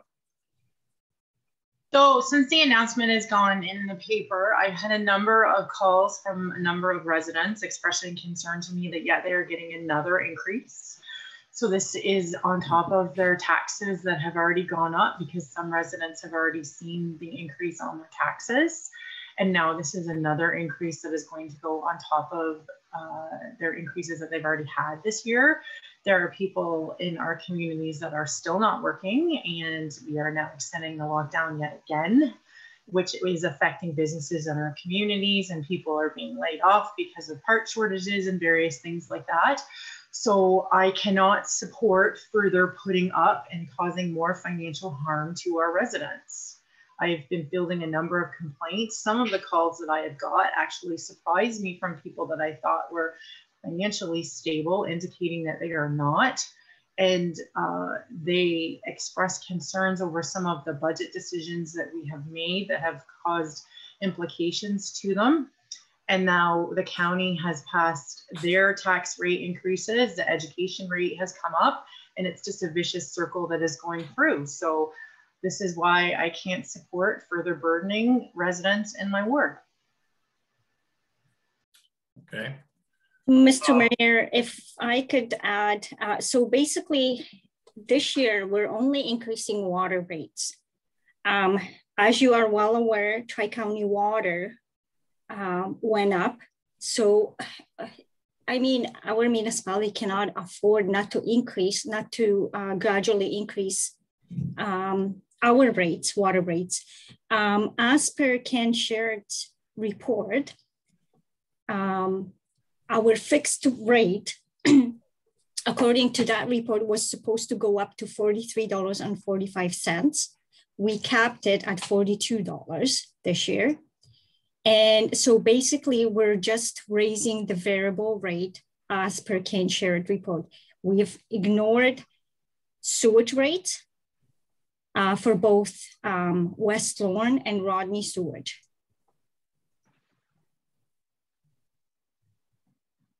I mean, this is the minimum. It's certainly council's decision, but we're going to be at the point where this municipality will not have enough funds to refurbish our infrastructure. Sir, Councillor Tellier and Deputy Mayor Latham both have hands up. Richard, looks like Duncan is lost. So Richard, you are the chair. Will you call on, Councillor Tellier had her hand up first. Teresa, will you go ahead? Thank you, through the chair. Thanks for the clarification, Magda. That helped me a little bit there. I'm not reluctant to pass it. I'm just worried. I've had a few people, not very many, but a few people call me and say on paper, the increase, for example, for the taxes said this, and it looked great. And then when I get my taxes, it's not that, it's a different calculation. I'm not sure why or how that happens. I've directed them to you. I don't know if they've come to you or not. So mostly they were people with large farms or a large bit of parcel attached to their property. So I'm just worried, as Councillor Cameron stated, that people are just stretched really thin. And I know that's nothing that we can take it into consideration, be empathetic and sympathetic, but as you said, the bottom line is how many years down the road, then we're going to have another problem, and that's just inheriting the problem all over the place. So I'm fine with it. I'm just really worried that we're going to have more people that with their water cut off. Just really worried about our residents and their stability and their mental health and their financial health as well. So, but thank you for more clarification and further from your report here. The way I see this is if the CAO, she was telling us that the sewerage rates haven't gone up. And if you're being charged for a commodity, which is the water, and that's gone up, we surely have to go with that. We can't be selling things at a loss. So I think she's done the right thing. She's kept it to an absolute minimum. And what else can we do apart from take a loss? Just so you know, Richard, the mayor has returned, so he can chair again. Okay. Sir, you're on mute.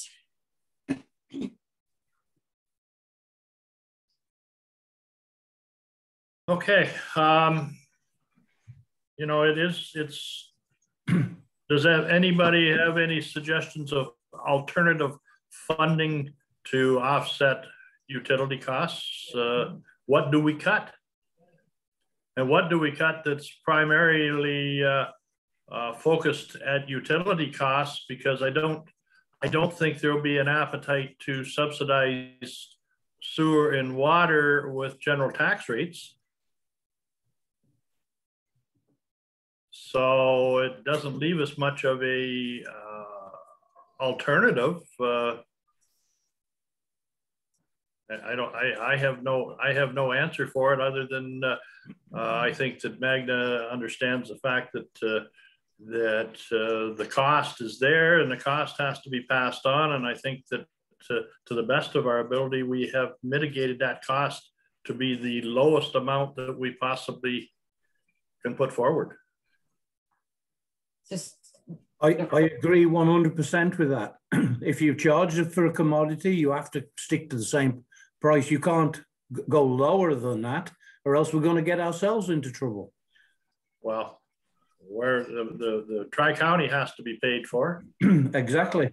So what do you have suggestions, Angela, where we have any room to maneuver around the real costs of providing water to our residents?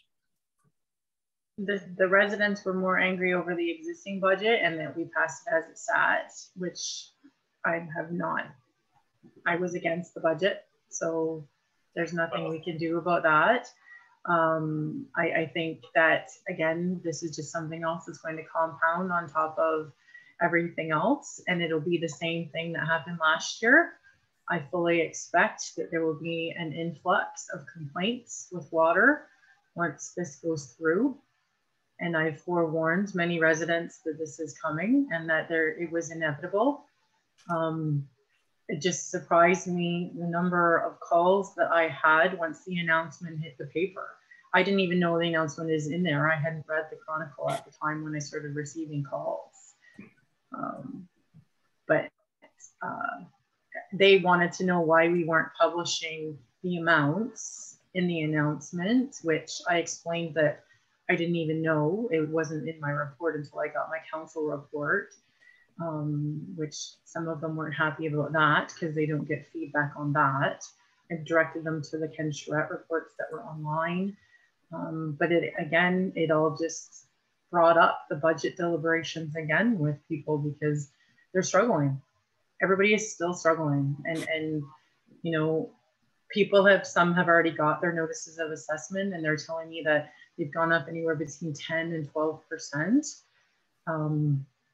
because by the time you add the education and the county rate and everything together, it's far more than what we passed. I don't know what to tell people other than tell them I'm sorry, but that's not good enough. And I've had residents tell me that they want us to stop taking a salary and that staff should give their salaries back. So I don't know what the solution is. Wow. The unfortunate part about that is going forward here, it's not going to get any better. It's going to get a lot worse because the province has already put us on notice of. I think you're going to see reduced transfer payments from the province, and those monies are going to have to be put onto general taxation. So the road ahead is not a pretty road, but I don't know what the alternative is. I don't think that asking staff to work for nothing. I don't know if that's an option. I don't think that if this position here, if they think that we're overpaid, make these decisions. Well, I'll tell you, there's ample opportunity for someone to hold up their hand and say, "I'll do it for free."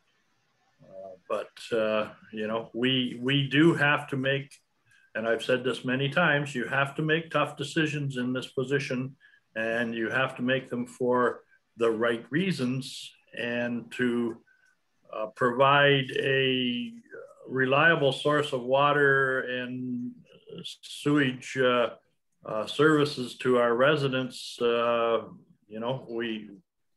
It'd be nice to wave a magic wand and be able to say it's all free, but that's just not the way it is. And to be, I appreciate your opposition to this, but unfortunately that doesn't keep the water going through the pipes. And I don't have an answer to it other than we have to come up with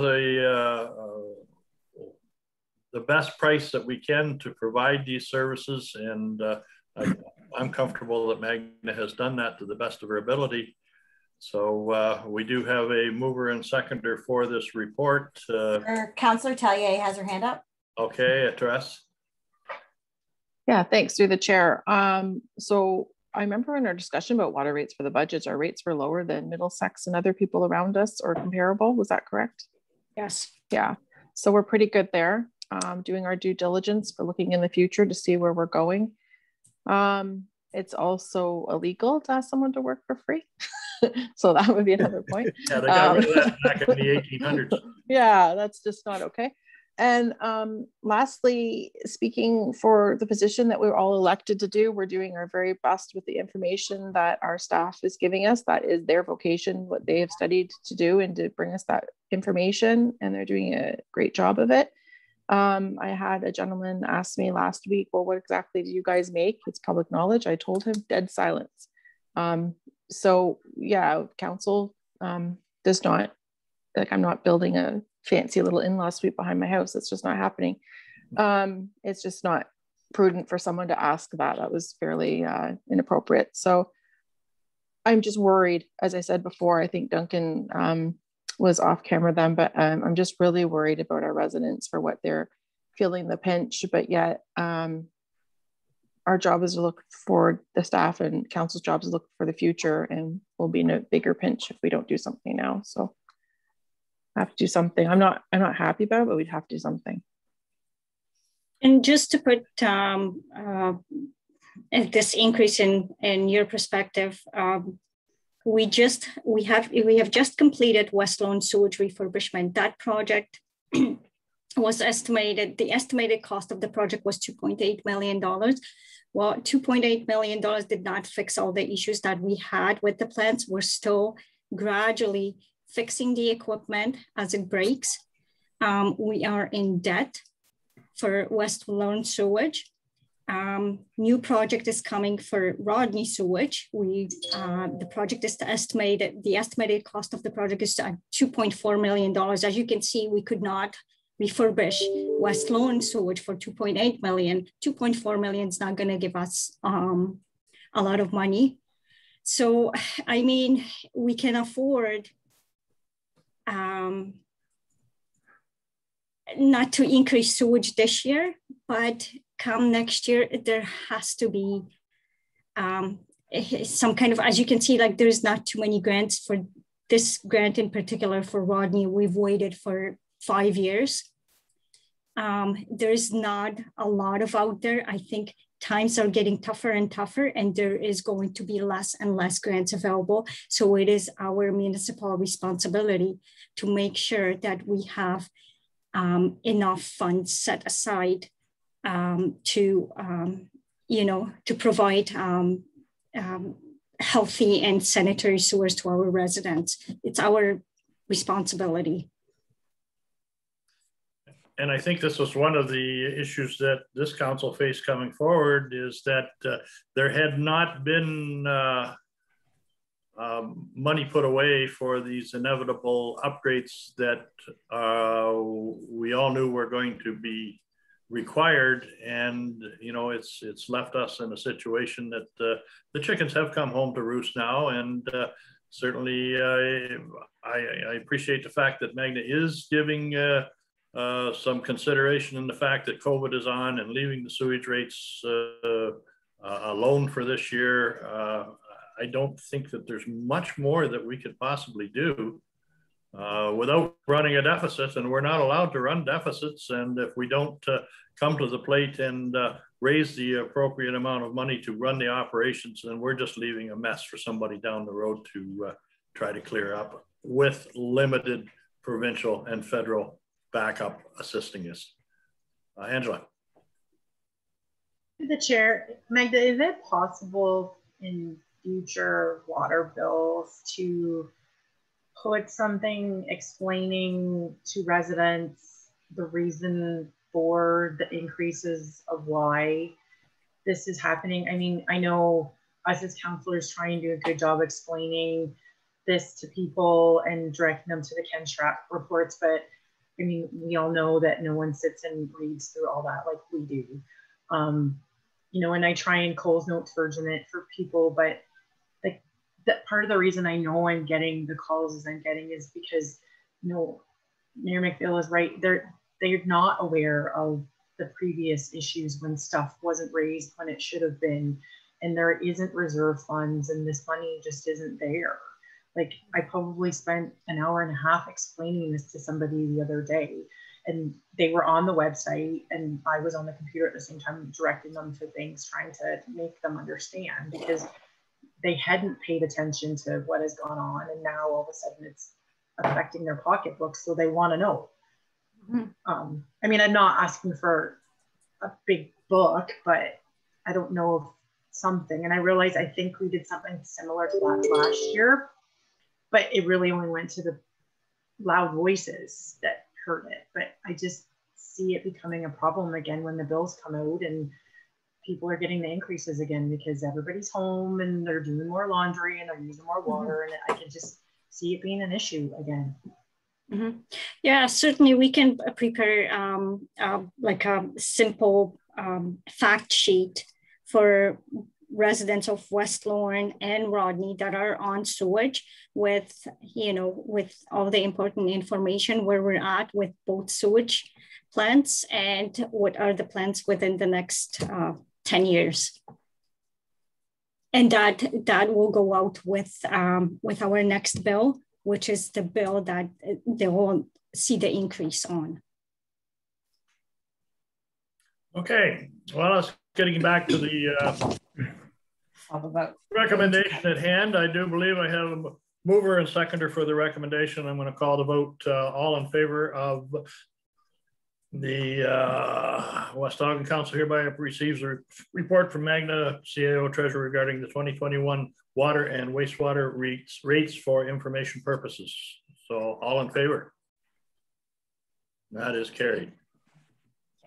So now we need to recess. We're going to recess at 1:09 p.m. to convene in Committee of Adjustment. At what time? 1:09 p.m. Okay, that's what time it is right now. Yes, we're recessing at this point to go in. Okay. So now we're moving into Committee of Adjustment.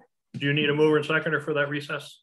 No, because you were just a straight up recess. Okay. I'm good at recess. I always was. Okay, committee of adjustment. I don't have that. So, sir, I'll read the. Are you comfortable then with me reading the recommendation for you? Most certainly, because I'm again limited on my technology here. Not a problem. So that West Elgin Committee of Adjustment hereby convenes at 1:10 p.m. to consider the application for a minor variance for lands owned by Stephen Desi and Crystal Ford, municipally known as 166 Graham Road in West Lorne. And I need a mover and seconder for that. Okay, moved by Rowe and seconded by Cameron. Any more discussion? All in favor? That is carried. And now we'll read the purpose of the meeting.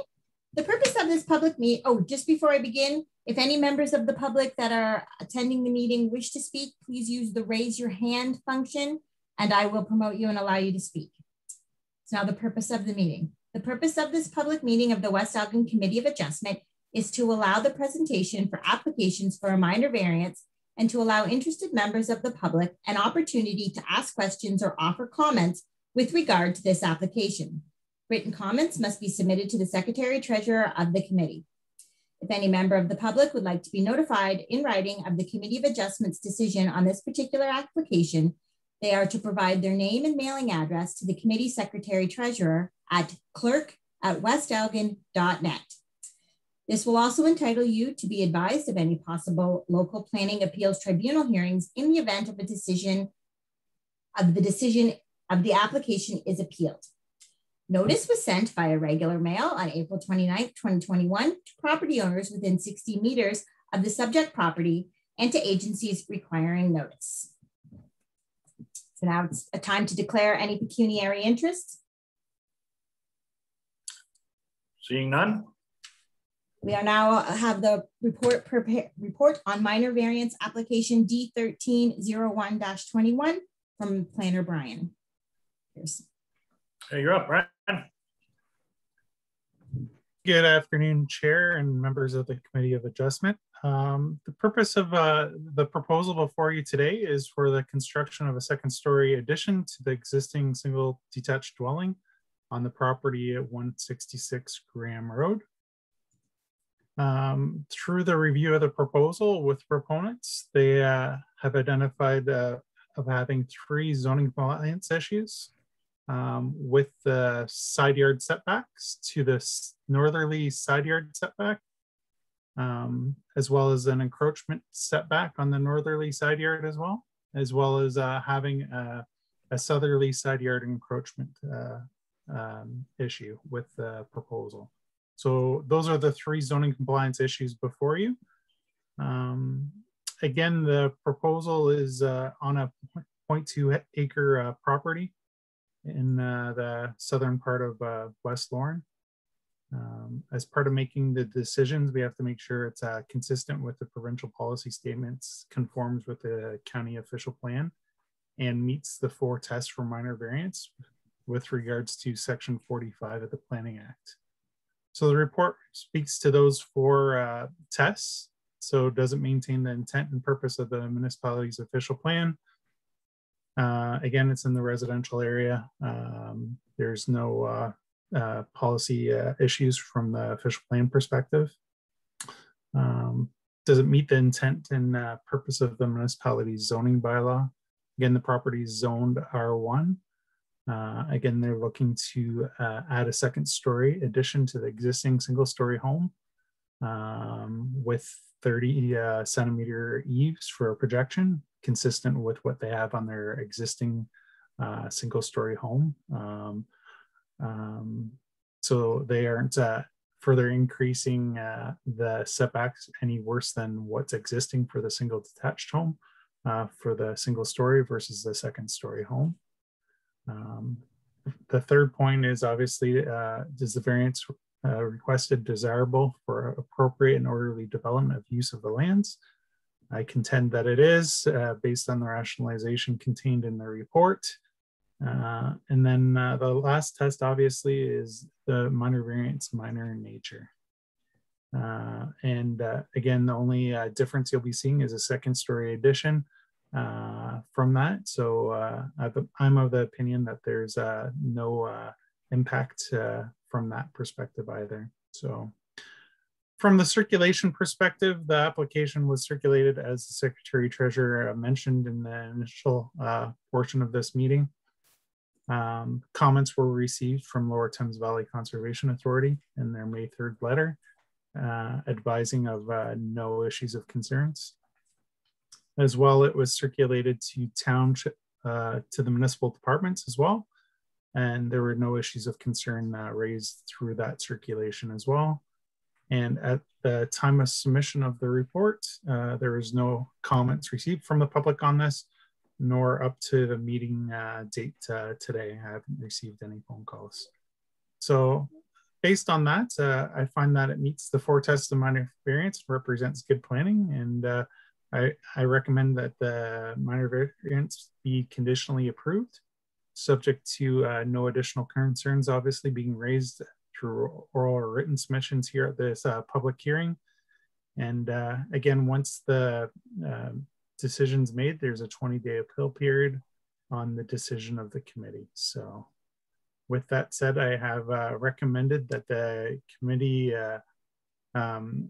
grant the minor variance, obtaining relief from the 3 sections of the bylaw contained in my report to permit the 2nd-story addition of the single detached home, subject to the proposed development being substantial in accordance with the minor variance drawings that are attached to the staff report, so that everybody's aware of what's being constructed.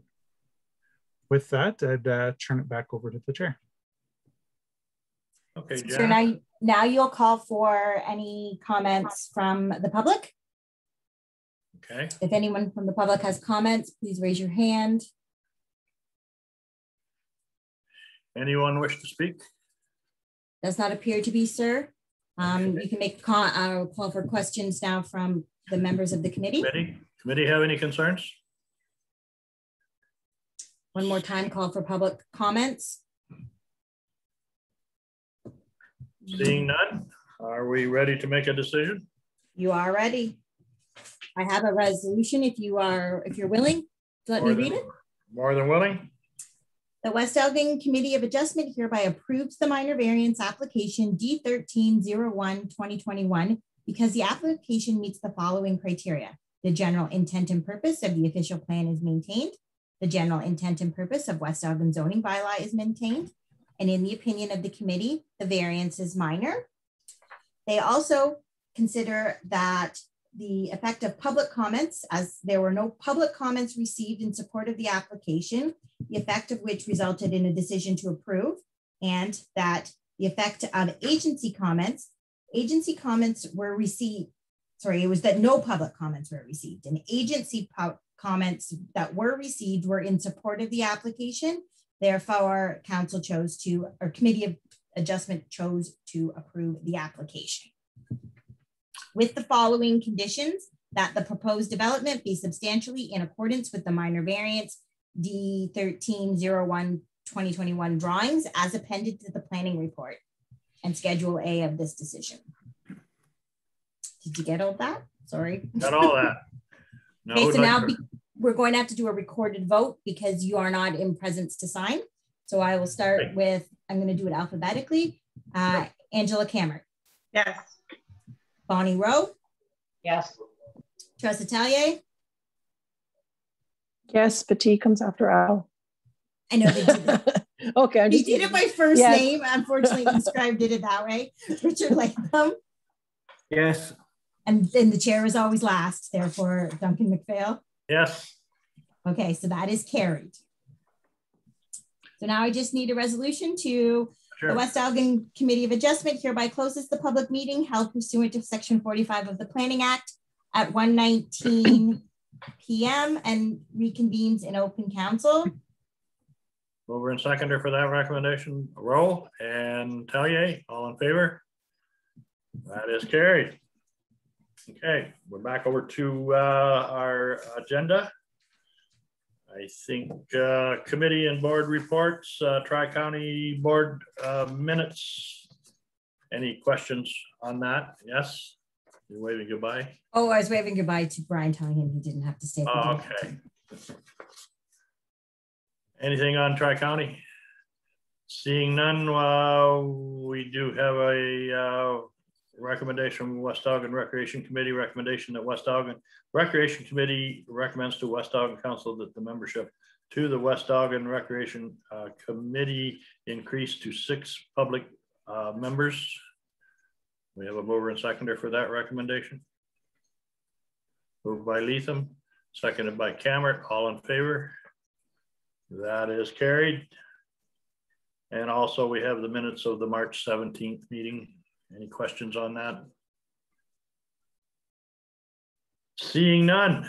Council reports from other committees. Anybody else have anything else that they would like to report on? Yes, Angela. I just want to let council know that the Mother's Day road race is going on right now, and we are very close to having 50 registered participants going in the virtual road race. So excellent. That was the last count I had got from Colin. I haven't got one in a couple of days. So I realize it's not an official committee from council, but I just want to let you know what is going on with your grant funds. Good.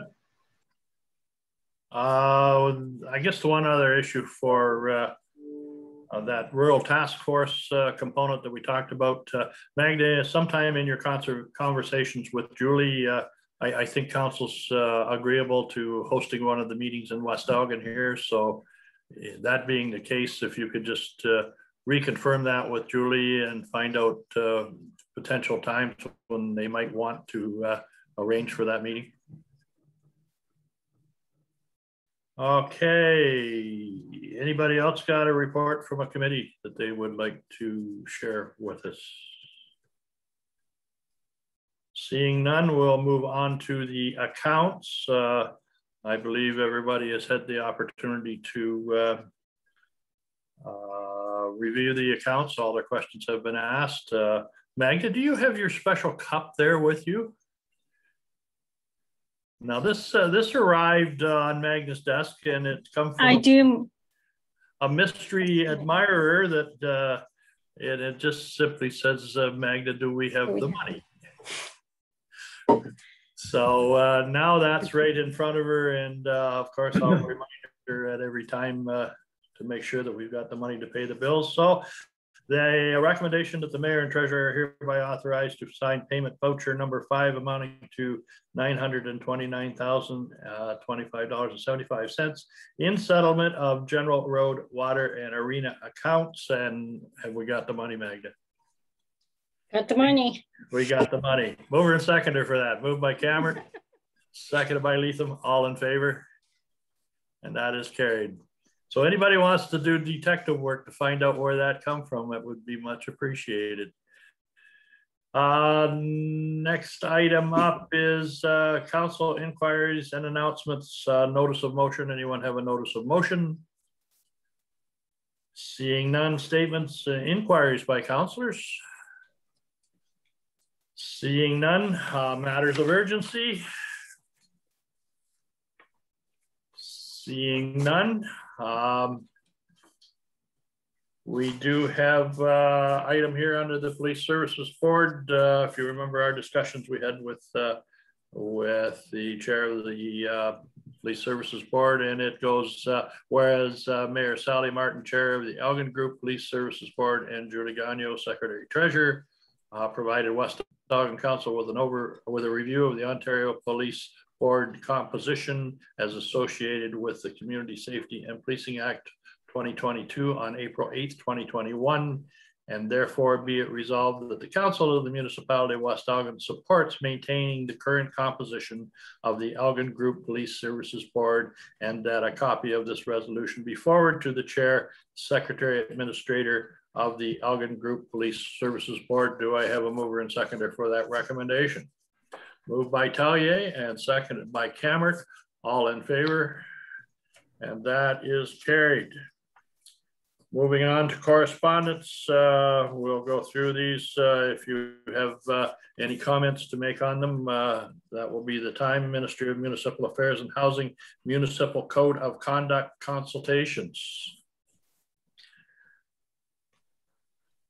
Any comment on that? No, I do believe at some point in time, and again, I don't have the, is there some correspondence out there that they're looking for a representative from council to participate in this? Yes, sir, but that had to, you had to submit that prior, which is why I sent that to you early, prior to our council meeting. It was due on the 10th. Yes, it was. Oh, okay. Well, I think from my perspective, we're just along for the ride anyway. So yeah, it was a 2-hour phone conversation. Yeah. So that you all get to, there is a survey, and I do encourage you to participate in the survey. Seeing nothing else on that, County of Elgin, Thames, Sydenham source water protection. I believe that's just a notification that county has recommended Brett Clutterbuck to continue on with that. Yes, it's just an FYI. This is what the county's done. If you have any questions, let them know. We don't have to approve it or anything. Right. Karen Vecchio, letter to council on bill 988. Any conversation on that? Bonnie? Yeah, this, I would support this resolution. Suicide continues to really strike a hard blow to our local communities here. So yes, I would support this. You'd move supporting? Yes. Angela, you'll second that? I'll second that. Okay, moved and seconded. Any more discussion? All in favor? And that is carried. Township of Springwater Clean Fuel Standard. What's your pleasure there? Receive and file. Okay. Fort Erie Provincial. Can I make just one question about that? Sure. I just thought that those land use concerns had been addressed already. Am I wrong in that? Those of you that have farmland would be able to advise about that.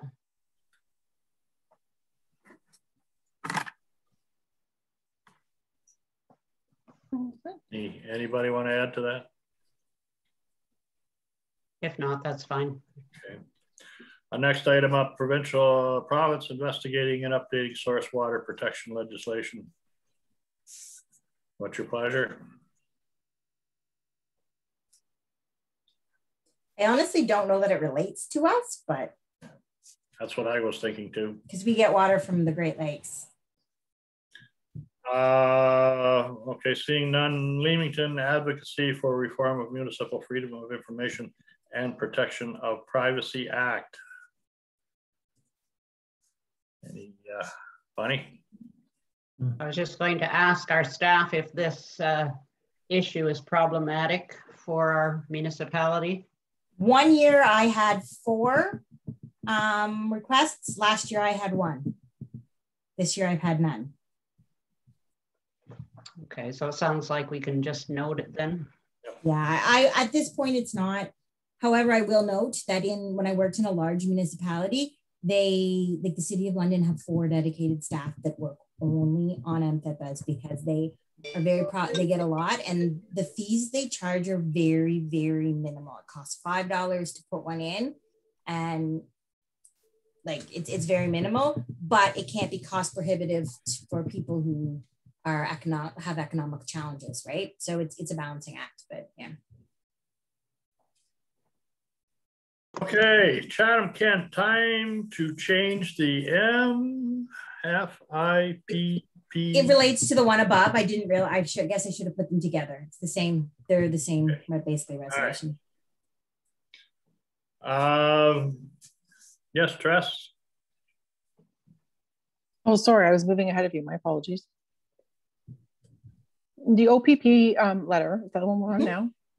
I'm sorry, I keep losing my voice and coughing.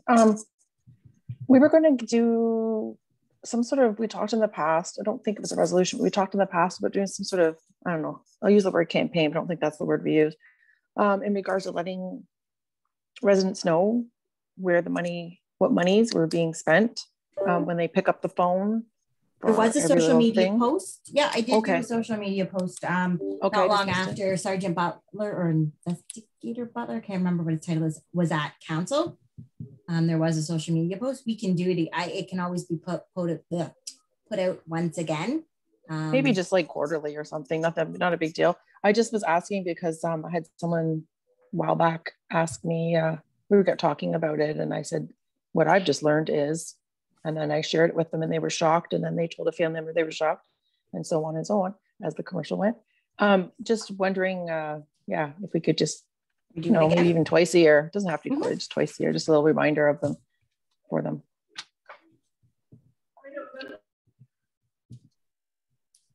Just one more thing on the OPP. I don't think there's been any official announcement that Elgin now has, Elgin OPP have their ATV unit that they're putting forward.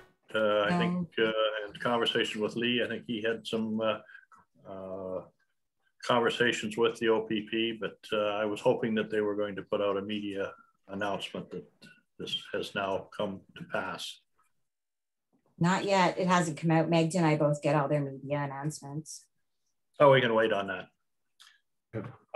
Getting back to the billing statement, I don't think there's an issue with changing that. Is there, Magda? No. No. There's no changes. Okay. For your information. All right. We are now at our favorite point of our meeting is bylaws, because that means that we're getting towards the end. You want to read these up, Madam Clerk? Sure. So bylaw 2021-30, the agreement with the City of St. Thomas for the use of the hazardous waste depot. That bylaw 2021-30 being a bylaw to authorize the execution of an agreement between the Corporation of the City of St. Thomas and the Corporation of the Municipality of West Elgin for the use of the Community Recycling Center hazardous waste be read a first, second, third, and final time. Before you call that, I just want to bring to everyone's attention, this will start as of June 1st. Dutton has also agreed to this. So we will be moving forward with this. Okay, I think this is a good alternative to what was. I do have a campaign and ads. Heather and Dutton and Dunwich and us will be sharing the cost of putting a fairly substantial ad in the Chronicle, as well as I have some stuff ready to go out, but closer to the beginning of June, so people don't show up too early. On our website, social media. Okay. Do I have more seconder for that bylaw? Moved by Rowe, seconded by Cameron. All in favor? That is carried. So bylaw 2021-31, maintenance agreement with the Port Glasgow Yacht Club. That bylaw 2021-31 being a bylaw to authorize the execution of an agreement between the Corporation of the Municipality of West Elgin and the Port Glasgow Yacht Club governing terms and conditions of work performed on municipal property. Be read a first, second, and third and final time. Mover and seconder for that recommendation. Moved by Tellier, seconded by Rowe. Any more discussion? All in favor? Carried. So bylaw 2021-32 relating to the 2021 water and wastewater rates. The bylaw 2021-32 being a bylaw to establish rates for the municipal water and wastewater services for 2021 and to repeal bylaw 2020-42 be read a first, second, and third and final time. Mover and seconder. Moved by Tellier. Seconded by Rowe. Any more discussion? All in favor? And that is carried. So bylaw 2021-33 relating to tax ratios. That bylaw 2021-33 being a bylaw to set the 2021 transition ratios and levy taxes for the 2021 year be read a first, second, and third and final time. Okay. Mover and seconder for this. Moved by Tellier. You have a question, Bonnie? Yes, please. Just to clarify, the ratios haven't changed from last year.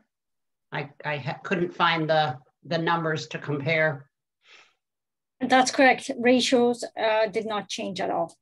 Okay. I'll second it. Okay, we have a mover and seconder.